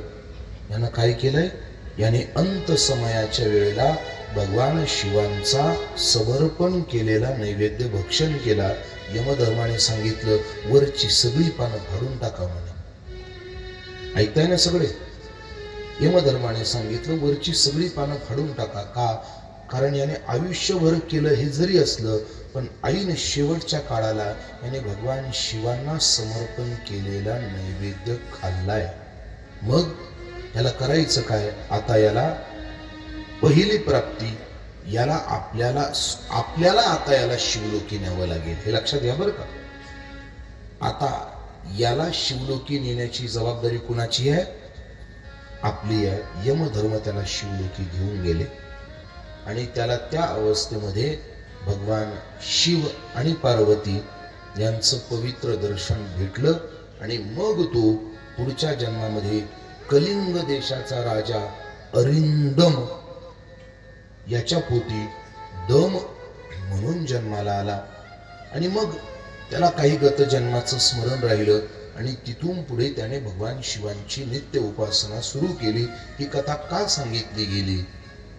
लोक म्हणतात घरचं पण जेवण हे अन्नच आहे आणि मंदिरातलं पण अन्नच आहे. अरे बाबा, अन्न आहे हे खरं आहे, पण घरात केलेलं अन्न, घरात शिजवलेलं अन्न हे पोटात पडतं, पोटाची खळगी भरण्याकरता. आणि देवाला समर्पण केलेला जो प्रसाद, जो नैवेद्य, तो पोटात पडतो आपल्या जीवनाची इति कर्तव्यता साध्य करण्याकरिता. घरामध्ये भरपूर खाऊ आपण, पण इथे जी प्रसादातली ताकद आहे ना, म्हणून तुम्ही पहा, शास्त्राने प्रसादाच्या ठाई प्रसन्नता बोलले. प्रसादस्तु प्रसन्नता. एरवी घरचं किती काही लोक खातात. लोक म्हणतात, का हो तुम्ही असे तोंड सोडून का बसलात? तो म्हणतो, महाराज तोंड नाही सोडून बसलो, मग माझं तोंडच असं आहे म्हणे. फोडीली गोवरी तैसा दिसे तोंडावरी. आजी रोते की हो नहीं जी, मियां सूरत ही ऐसी है. कबीरजींचा एक वाक्य. का? भरपूर खातो, चांगलं खातो, पण खातो कुठलं? प्रपंचातलं. आणि प्रपंचातलं खाऊन प्रसन्नता येईल. एक विधान माऊलींनी अमृत अनुभवात काही प्रश्न निर्माण केले. काय झालं? एक माणूस समुद्राजवळ गेला आणि समुद्रात त्यानं उडी मारली आणि आश्चर्य, समुद्राच्या पाण्यात उडी मारून सुद्धा तो कोरडा बाहेर निघाला. पहिलं उदाहरण. दुसरं, एका माणसाने हातावरती विस्तव घेतला आणि विस्तव घेऊन सुद्धा त्याच्या हाताला नखभर सुद्धा पोळलं नाही. ऐकायला पटतंय? तुम्ही जागे आहे ना? पण मग झोप नाही लागली अजून? झोप नाही लागली ना? हा, झोप लागायच्या आत थांबणार. इकडे लक्ष. अरे पाण्यात पडून कुणी कोरडाची कोरडा बाहेर येईल का? हातावरती विस्तव घेऊन त्याचा चटका बसणार नाही असं होईल का?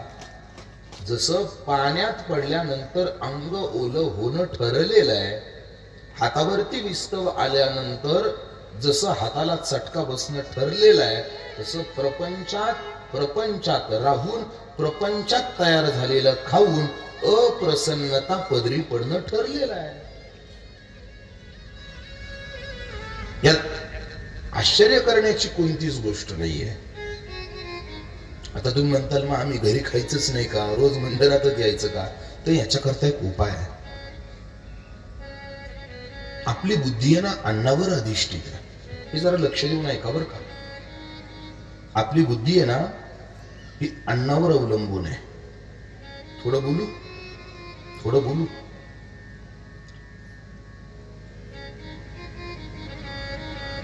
प्राण्यांमध्ये शेळी जी आहेत ना, शेळीच्या पोटी ते जन्माला जे येतं ना त्याचं नाव बोकड जन्माला येतं ना शेळीच्या पोटी.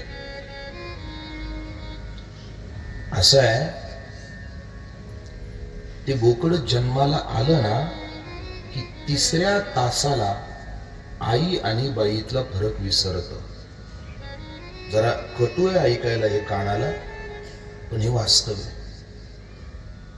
ते तिसऱ्या तासाला हा फरक विसरत आणि त्याला खाणारी जी मंडळी आहेत त्यांच्या बुद्धीत सुद्धा तोच प्रताप होतो आणि मग मालेगाव सारख्या घटना घडतात. कशाचे परिणाम आहेत? आपलं खानपान नाही व्यवस्थित हो. तुम्ही कितीही रेटण्याचा प्रयत्न करा, कितीही बळच ढकलण्याचा प्रयत्न करा, जे चुकीचं आहे ते चुकीचं आहे.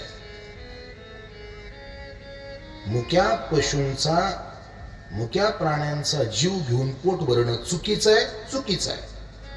कुणी काही म्हणा, कोणाला पटो अथवा न पटो, जे चुकीचं आहे ते चुकीचं आहे. मांस खाता हंस करी, जोडोनी वैरी ठेवी याला. आपली बुद्धी अन्नावर आहे. आपल्या घरात शिजवलेलं अन्न जर स्वयंपाक करताना नकारात्मक गोष्टी, नकारात्मक विचार, थोडं बोलू, टीव्ही पाहता पाहता बनवलेलं, हे काही चांगलं आहे? पुण्याचे फार मोठे सायकोलॉजीचे प्रोफेसर आपल्या पुणे विद्यापीठात आहेत. डॉक्टर उपाध्ये त्यांचं नाव आहे. सायकोलॉजीचे प्राध्यापक आहेत ते. त्यांनी असं एक थेसिस केलंय आणि सांगितलंय की घरात पती पत्नीचे वाद होणे, मुलांनी आईवडिलांचं न ऐकणे आणि घरामधलं वातावरण अगदीच अनपेक्षित बनून जाणं, हा परिणाम टीव्ही पाहता पाहता स्वयंपाक केल्याचा आहे, हे डॉक्टर माणसाचं म्हणणं आहे. हे गल्लीत फिरणाऱ्या माणसाचं मत नाही आहे. पुणे विद्यापीठात मानसशास्त्र शिकवणाऱ्या माणसाचं हे मत आहे की स्वयंपाक करताना टीव्ही पाहणं आणि तो विचार डोक्यात ठेवून स्वयंपाक करणं, त्याच्यात नवरा बायको भांडतात, मग ही स्वयंपाक करते, त्याच्यात मुलगा बापाचं ऐकत नाही, ते पाहता पाहता स्वयंपाक करते, हे सगळं त्यात उतरतं, असं डॉक्टर उपाध्यांचं म्हणणं आहे.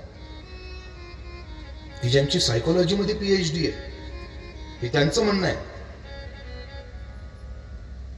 म्हणून त्यांनी पुढे असं सांगितलंय की तुमचं मन कोणताही विचार केल्याशिवाय राहू शकत नाही. मनाला निर्विचारत्व येणं सोपं नाही. मग तुम्ही असले नकारात्मक विचार डोक्यात आणून मग अन्न शिजवण्यापेक्षा तुम्ही त्या काळात काहीतरी आध्यात्मिक आणि सकारात्मक ऐकत जा. ते बळे जरी कानावर पडलं तरी त्याचा विरोध करायचा म्हणून तरी त्याचा विचार डोक्यात चालू राहील आणि तुमच्या घरातलं अन्न प्रसाद झाल्याशिवाय राहणार नाही. घरातलं अन्न प्रसाद बनवा आध्यात्मिक विचाराच्या सहाय्याने. म्हणून उद्यापासून हे सुरू करा. संध्याकाळचा प्रसाद आपल्याला इथं आहे, पण रोज सकाळचा प्रसाद आपल्या घरी आहे. किमान स्वयंपाक बनवताना नाही तोंडानं म्हणता येत तर मोबाईलवरती हरिपाठ लावा की. काय बिघडत आहे? लावा की घरात मोबाईलवरती हरिपाठ, मग स्वयंपाक करा. अभंग लावा, एखादं प्रवचन लावा, एखादं कीर्तन लावा. गाणे ऐकण्यापेक्षा एरवी ऐका की तुम्हाला काय ऐकायचंय, त्याच्यावर बंधन आणणार नाही, पण किमान स्वयंपाक करताना हरिपाठ ऐकत जा ना, हरिपाठ ऐकत जा. यांची बुद्धी जर अन्नावर अवलंबून आहे, आपली बुद्धी जर अन्नावर अवलंबून आहे, तर आपलं अन्न जर पवित्र होऊन जर येत असेल तर स्वयंपाकाच्या 1 तासापुरता हरिपाठ किंवा भजन कीर्तन ऐकलं तर काय तोटा आहे? काय तोटा काय आहे? काही तोटा नाही याच्या. करून बघा, कधीतरी अध्यात्माचे प्रयोग घरात करून पहा. मी हे काय एवढं विश्वासानं सांगतोय, कारण हे आम्ही जेव्हा जेव्हा सांगतो 100 एक तरी व्यक्ती हा प्रयोग करते आणि त्याच्या प्रयोगाचे धनप्रभारित परिणाम ती व्यक्ती अनुभवून सांगत असते. याचे चांगले रिप्लाय येतात म्हणून आम्ही एवढे विश्वासानं सांगतोय. याचे चांगले प्रत्युत्तर येतात, त्याच्या प्रतिक्रिया अनुभव लोकांना येतात म्हणून तुम्हाला एवढं विश्वासानं सांगतोय. प्रयोग करून बघा तरी महिना 2 महिने, हा 1-6 महिने करून बघा ना काय होतंय म्हणून. वाटोळं तर होणार नाही ना, वाटोळं नाही होणार ना. मग जिथं पतन होणार नाही तो प्रयोग चांगला करून पाहायला हरकत काय? बघा करून हा प्रयोग कधीतरी.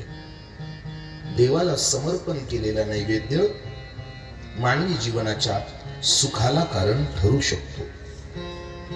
म्हणून मानवी विचाराची शुद्धता, त्याचा आचार, त्याचा विचार हे सगळं एकमेकाला बांधून आहे. आणि भगवान शिवांना समर्पण केलेला नैवेद्य सेवन केल्याने जर आपल्या जीवनातले सुखाचे क्षण जर वाढत असतील ना, तर याच्यात अंधश्रद्धा म्हणून पाहू नका. कधीतरी विश्वास ठेवून बघावं देवावर, कधीतरी विश्वास ठेवून बघा. परिणाम झाल्याशिवाय राहणार. मग अशी ही रुद्र संहितेतली सृष्टीखंडाची चर्चा. असं म्हणतात या सृष्टीखंडामध्ये एकूण 20 अध्याय आहेत आणि या खंडाचा एक विशेष हेतू आहे. थोडं सृष्टीखंडाविषयी बोलू, 2 मिनिट जरा भजन करू, तुमच्या मनाला कानाला आलेली थोडीशी मरगळ बाजूला करू आणि मग राहिलेला कथाभाग संकल्पित वेळेमध्ये घेऊ. 2 मिनिटं भजन करू. ज्ञानदेव तुकाराम, ज्ञानदेव तुकाराम. सगळे म्हणा, भजन करा सगळे.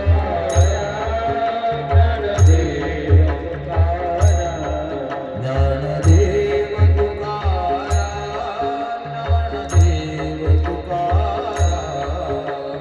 ज्ञानदेव तुकाराम, ज्ञानदेव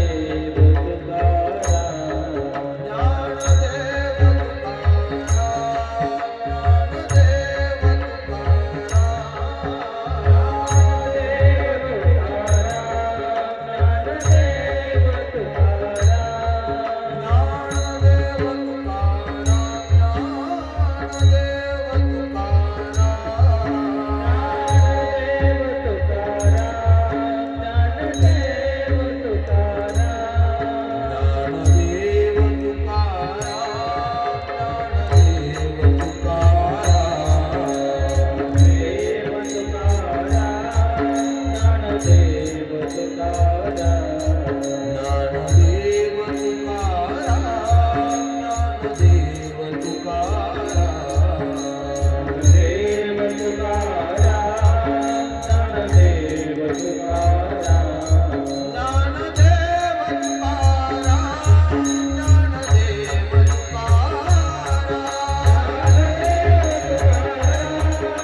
रुद्र संहिता आणि या रुद्र संहितेचे एकूण 20 अध्याय आहेत. या रुद्र संहितेचा हेतू काय? तर या रुद्र संहितेमध्ये हेतू सांगताना असं सांगितलं, विश्वोद्भव स्थिती यलया हेतुकुंतम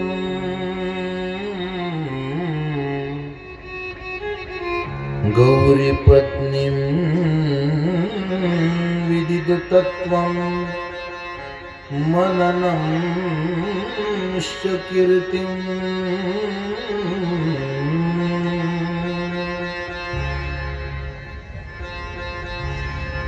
विश्वाच्या संरचनेकरता कल्याणाकरता व्यासांनी भगवान शिवांचं येणं आणि त्यांच्या तत्वांची ओळख सांगितली. वंदे शिवं तं प्रकृतेरिनादिं प्रशान्तमेकं पुरुषोत्तमं हिं स्वयायया कृत्स मिदं हि सृष्ट्वा नभो वदन्तं बहिरास्तितोऽयं नमो वदन्तं बहिरास्तितोऽयं. व्यासांनी सांगितलं की सुतांना शौनकांनी मूळ 6 प्रश्न विचारले. निर्गुण शिव सगुण कसे झाले? सृष्टीच्या बरोबर शिव उत्पन्न, स्थिर आणि नंतर शांत कसे होतात? भगवान शंकरांना प्रसन्न कसं करावं? भक्तांना ते फल कसे देतात? ब्रह्मा, विष्णू, महेश हे जर शिव तत्वातूनच प्रकट होतात, तर मग शिव अंश आणि अंशी या रूपाने कसे आचरण करतात? भगवान शिवांचा विवाह आणि त्यांचे गृहस्थ जीवन कसं गेलं? असे बरेच प्रश्न विचारले. आता इथून पुढे आपल्याला याच प्रश्नांचं श्रवण करायचं. शिवोहं तदानं कृत्सानि जीवं भवात् भवातुं सुता दुरन्तं विषिदान्तकन्या दधात्मजानं नमो शिवोऽहं शंशान्तमिन्द्रं नमो शिवं शंशात्यमिन्द्रम्.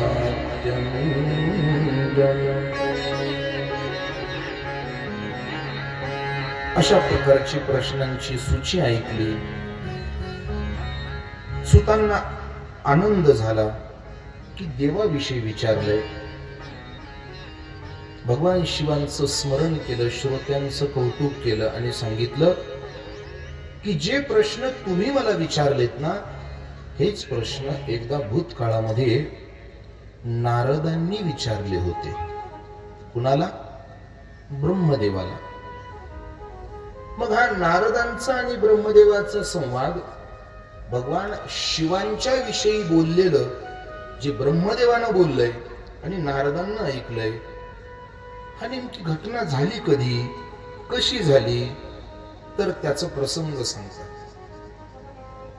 एकास्मि समये विप्रा नारदो मुनि सत्तमं ब्रह्मपुत्रो विनीता अपूर्थ मना ननादले. एकदा नारदाच्या मनामध्ये विचार आला की आपण तप करावं. नारद कुणाला म्हणतात माहितीये? ज्यांचं बोलणं कधीही रद्द होत नाही त्याला नारद बोलतात. नारदाच्या व्याख्या चांगल्या पण आहेत बरं का. कारण नारद म्हटले काही जण हसलेत. नारदाच्या व्याख्या चांगल्या पण आहेत. नारदांची कळ जगाच्या कल्याणाकरता राहील, आपली विध्वंस करता राहील. ज्यांचं बोलणं कधीच रद्द होत नाही त्यांना नारद बोलतात. त्याचाही प्रत्यय आपल्याला येईल या कथेमध्ये. नारदांना एकदा वाटलं की आपण तप करावं आणि तप करण्यासाठी नारद दूर हिमालय क्षेत्रामध्ये गेले. एक बोलू, तप करण्याकरता एकांतातच जावं लागतं. लोकांचा तप होत नाही, लोकांचा ताप वाढतो. लोकांचा ताप वाढतो, एकांतात तप होतो. नारद एकांतात गेले. गंगेच्या काठावरती एक आश्रम सिद्ध केला आणि नारद तिथे तप करू लागले. देह भाव प्राण जाय तेव्हा हे धैर्य सुख होय. दया निद्रेजे नितले भाव जागृती नाही आले. ऐसी विश्रांती लाधली आनंद कळा संचली. सर्व तेथे सर्वांग सुखी झाले. लिंग देह विसरले त्या एकी एक होता दासी जणी नाही आता. जनाबाईंनी तप म्हणजे काय सांगितलंय? स्वतःच्या देहाचा मीपणाचा विसर पडणं, याचं नाव तप. तपेष्टि भूत्वाणम आत्मस्तु विनिगतानि तप इति जायते. मीपणाचा विसर पडणं, आतला मीपणा अहंकार बाहेर पडणं, याला तपाचा फलप्रताप म्हणतात. नारदांचं तप कठोर सुरू झालं आणि कठोर तपाची भीती नेहमीप्रमाणे इंद्राला वाटली. इंद्राची व्याख्या मी फार कायम एक व्याख्या सांगतो. इंद्र कोण? कोणीही तपाला बसल्यानंतर ज्याच्या पोटात पहिलं दुखतं त्याचं नाव इंद्र. नारद तपाला बसले की त्याची कठोर तपश्चर्या पाहिली आणि इंद्राला भीती वाटली. इंद्राला असं वाटलं आता हा तप करून माझं स्थान घेतो की काय. आणि मग इंद्राने नेहमीप्रमाणे तिथे विविध विध्वंस करायला सुरुवात केली. बरेच प्रयत्न, बरेच अडथळे आणून सुद्धा नारदांचं तप काही भंग होत नाही. आणि मग इंद्राने एक त्याचं सर्वात जबरदस्त अस्त्र काढलं. त्याचं नाव कामबाण. तो कामाला पाचारण केलं. त्याला सांगितलं जा नारदाचं तप भंग कर. तुकाराम महाराज म्हणतात, तीळ जाळीले तांदूळ काम क्रोधे तैसे चिखळ. कारे शिनरासी वावुगा न भजता पांडुरंगा. अरे बाबा, परमार्थाला निघलात ना, मग हे सगळं दूर ठेवा. माऊलींनी एका ठिकाणी सांगितलंय, काम क्रोध लोभ घेऊन या संगे.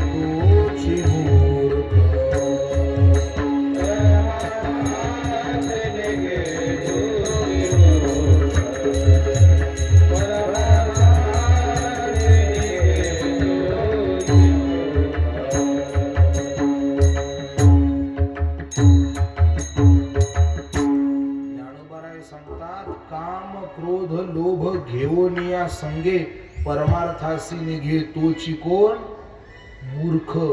म्हणजे याच्यातलं माऊलींनी स्पष्ट सांगितलंय, परमार्थ करायचं ना, पहिलं काम सोडा, दुसरा क्रोध सोडा आणि तिसरा लोभ सोडा, तर परमार्थाच्या वाटेवर चला.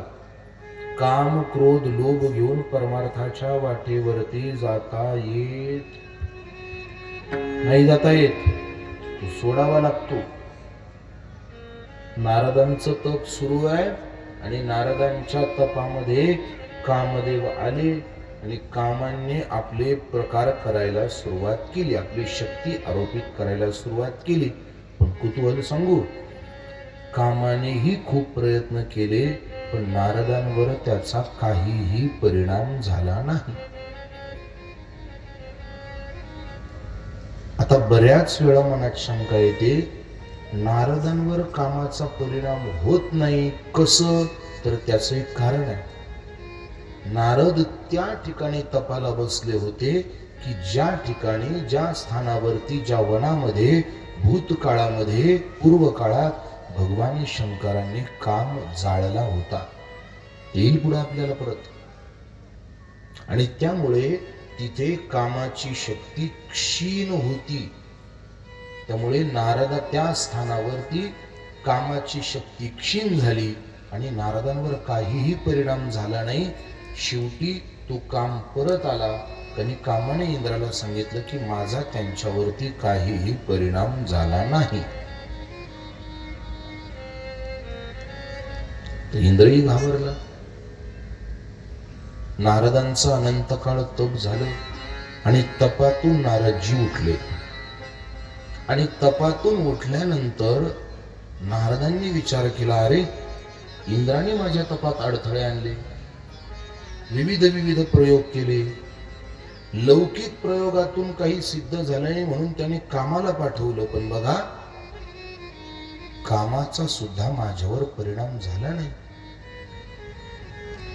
कामाचा माझ्यावर परिणाम झाला नाही, मी काम जिंकला, कामावर माझा जय झाला. हा नवीन अहंकार नारदात जन्माला आला. एक विकारावर विजय मिळवला याचा अर्थ आपण सगळ्या विकाराचे धनी झालो असं अजिबात नसतं. असं अजिबात नाही. प्रत्येक विकार त्याची एक स्वतंत्र छटा घेऊन येतो आणि तो जरी निवृत्त झाला तर त्याचे सवंगडी बाकी आपल्यावर हल्ला करायला तयार असतात. नारदाला असं वाटलं मी काम जिंकला, बस आता माझ्यापेक्षा श्रेष्ठ कोण. आणि त्या फुगीरपणामध्ये, त्या अभिमानामध्ये तो नारद गेला. नारद कैलासात आले भगवान शंकरांकडे. एक लक्षात घ्या, अभिमाना एवढं घातक जगामध्ये कोणतंच नाही. तुकाराम महाराज म्हणतात, तुका म्हणे नरका घाली अभिमान. अभिमानाच्या आवेशात लोक चांगलं काम करता करता बिघडून जातात, विस्तार करत नाही. पण संतांनी हे आपल्याला सांगून ठेवलंय, मुळी नेनपण झाला जरी अभिमान. अभिमान झाला की माणसाचं मुळापासून पतन व्हायला लागतं, हे लक्षात घ्या. तुकाराम महाराजांनी असं सांगितलंय, अभिमानाचे तोंड काळे, दावे बळे अंधार. अभिमानाचं मुळातच तोंड काळ आहे, तुम्हाला बळच अंधकाराकडे म्हणजे पतनाकडे घेऊन जातो. लाभ न्यावा हातोहाती, तोंडी माती पडोनी, लागली से पाठीलाज, झाले का जनसाया, तुका म्हणे कुशळ म्हणी, विटंबनी पडिली ती. हा नारदजी भगवान शंकरांकडे गेले आणि भगवान शंकराकडे जाऊन भगवान शंकरांना आपला प्रताप सांगितला. ओ भोलेनाथ, ऐकलत का? काय? मी तप करत होतो, इंद्राने कामदेवाला पाठवलं आणि आश्चर्य बघा, कामाचा माझ्यावर काहीच परिणाम झाला नाही, मी काम जय केला. भगवान शंकर थोडे हसले. आता याच्यासाठी याने गड जिंकल्यागत आव्हानला. त्यांच्यासाठी ज्यांनी काम उभा जाळला त्यांच्या समोर कामाला जिंकण्याचा बडेजाव मांडावा का? याने भगवान शंकर मी काम जिंकला म्हणे. बघा, भगवान शंकर हसले आणि त्यांना सांगितलं, नारदा चांगली गोष्ट आहे, पण एक सल्ला देऊ का? ऐकताय ना तुम्ही? भगवान शंकर नारदांना एक सल्ला देत आहे. नारदा एक सल्ला देऊ का? द्या की, बोला की. सल्ला असा आहे, तुम्ही हे मला सांगितलं, पण हे दुसरं कुणाला सांगू नका. असं आहे, प्रेमाने सांगितलं त्यांनी, मला सांगितलं, पण दुसरं कुणाला म्हणू. एक सांगू, माणसाची एक सवय, एखादी गोष्ट करू नको म्हटलं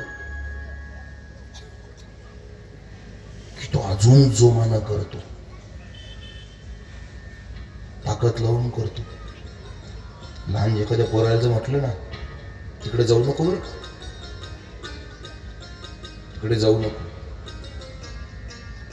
नवरा बायको बागेत फिरायला गेले, बरोबर त्यांचं एक लहान बाळ होतं. दिवसभर बागेत फिरले फिरले, ऐन निघायची वेळ, आणि त्या बायकोने पाहिलं पोरगच जवळ नाही. तिने नवऱ्याला म्हटले, अहो आपला बाळू कुठं गेला, कुठं आहे? पुष्कळ शोधलं, सापडेना.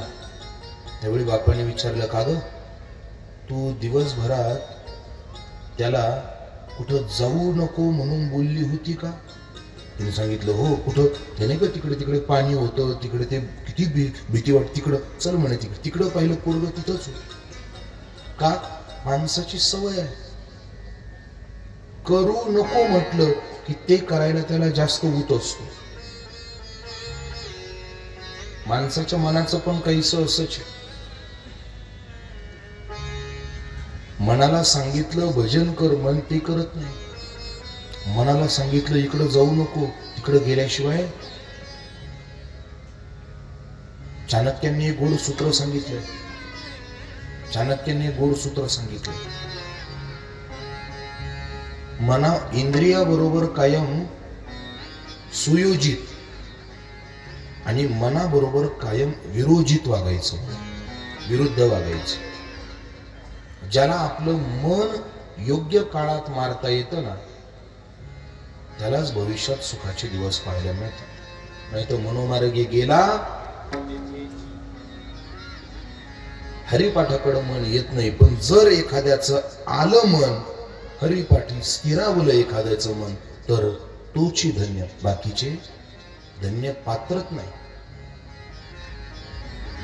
नारदांना शिवाने सांगितलं, असं मला सांगितलं, पण परत कुणाला बोलू नका.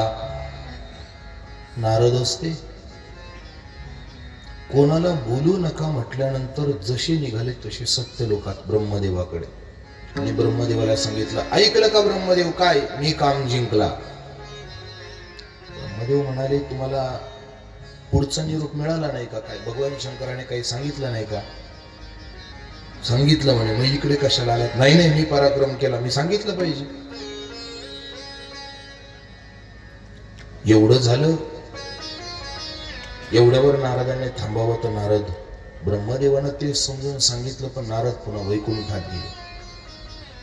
आणि वैकुंठात गेल्यावर श्रीहरी विष्णूने त्यांचं स्वागत केलं, त्यांना बसण्याकरता आसन दिलं, त्यांचा आदर केला, सन्मान ठेवला आणि येण्याचं कारण विचारलं. आता येण्याचं कारण विचारल्यावर नारदांनी मागचे 2 गोष्टी लक्षात ठेवाव्या ना. नारदांनी काही नाही, परत तेच सांगितलं, ऐकलं का विष्णुदेव, मी कशाला आलो? काय? मी काम जिंकला, मी काम जिंकला, मी काम जिंकला. पुन्हा तेच. भगवान विष्णू मनामध्ये हसले आणि त्यांना सांगितलं, यांना पहिल्यांदाच निरोप भेटला होता, यांनी ऐकलं नाही. भगवान शिवांनी सांगितलं होतं, प्रेमाने सांगितलं होतं, गोडीत आज्ञा दिली होती, ऐकलं नाही. झालं काय माहितीये? भगवान श्री नारायणांनी सांगितलं, महाराज काम आपल्या समोर कसं काय शक्ती दाखवू शकाल? आपण संत आहात, आपल्याला काम क्रोध हे कसं काय बाधित करू शकतील? आपण श्रेष्ठ आहात, आपण महान आहात. दिलं की चढून नारदाला. अजून कोणी? श्री नारायणाने चढवून दिलं नारदाला. आणि मग कौतुक झालं, नमस्कार चमत्कार झाला, सगळं झालं. आणि नमस्कार करून नारद निघाले. आणि नारद निघाल्या भगवान श्री विष्णूने नारदांच्या वाटेमध्ये आपली माया टाकली. मायेला आज्ञा केली, जरा जागेवर आणा. मायेला आज्ञा केली. आणि काय झालं माहितीये? मुनीर मार्ग मध्ये तू वीरेचे नगर महत् शतयोजन विस्तारम मद्भूतम सुमनोहरम. 100 योजन दूर एक व्यापक असं नगर नारदांच्या मार्गात आणलं. अतिशय सुंदर रमणीय विहारस्थळांनी भरलेलं ते नगर. आणि त्या नगराचा राजा, त्याचं नाव शीलनिधी. तो शीलनिधी नावाचा राजा. आणि त्या राज्यातली वन पाहता पाहता, ती सौंदर्य पाहता पाहता त्या शीलनिधी राजाच्या महलासमोर नारद आले. आता महलासमोर नारद आले, आतमध्ये गेले. नारद येताना पाहिलं, त्यांनी नमस्कार केला. साधू संत येती घरा, तोची दिवाळी दसरा.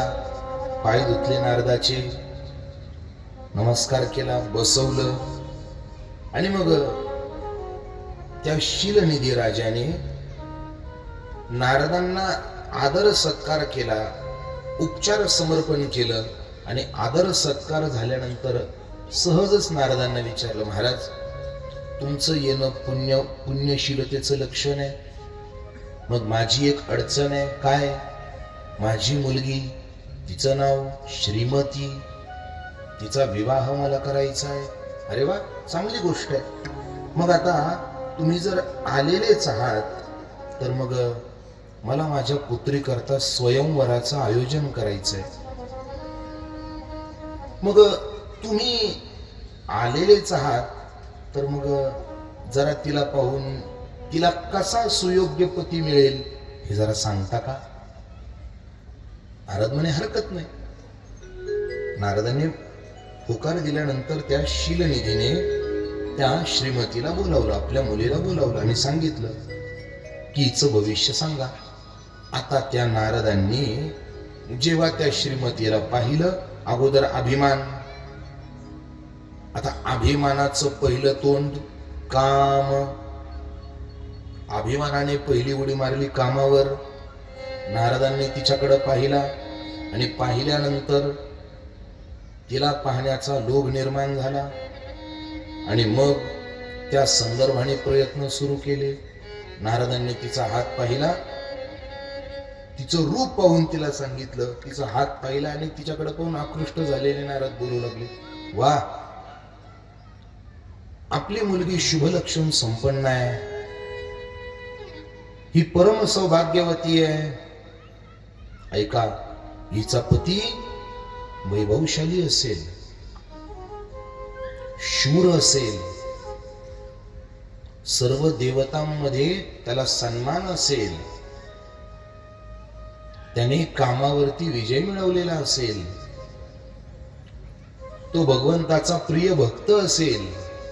नारदांनी ते सर्टिफिकेट द्यायला सुरुवात केली जे त्यांच्या हाती अगोदर होते. ते लक्षणं सांगायला सुरुवात केली की जे त्यांच्यात पहिल्या नंबरला बसतील. आणि मग असा सर्व लक्षणी पती हिला मिळेल, काळजी करू नका असं सांगितलं. शीलनिधीने नारदांना नमस्कार केला, वा महाराज धन्यवाद.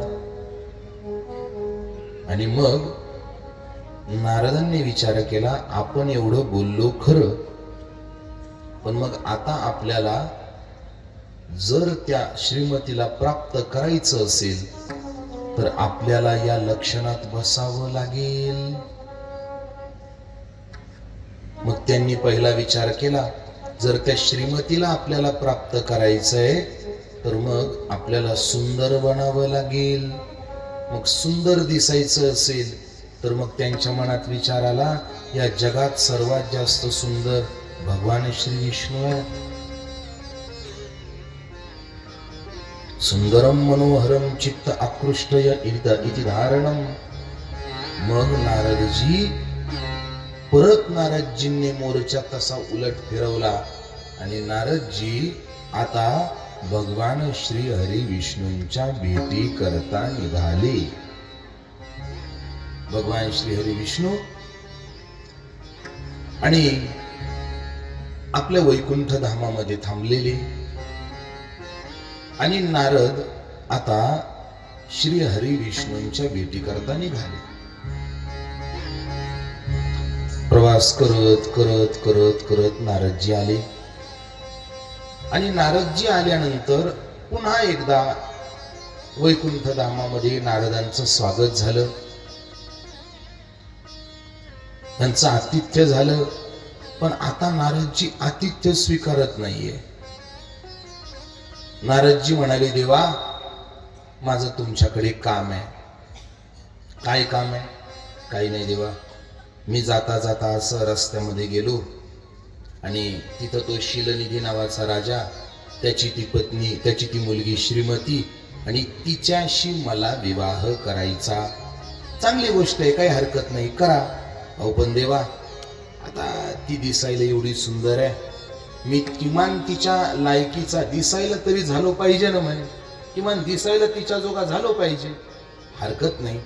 म्हणणं काय? म्हणणं फक्त एक आहे, मला तुमची स्वरूपता नावाची मुक्ती द्याल का?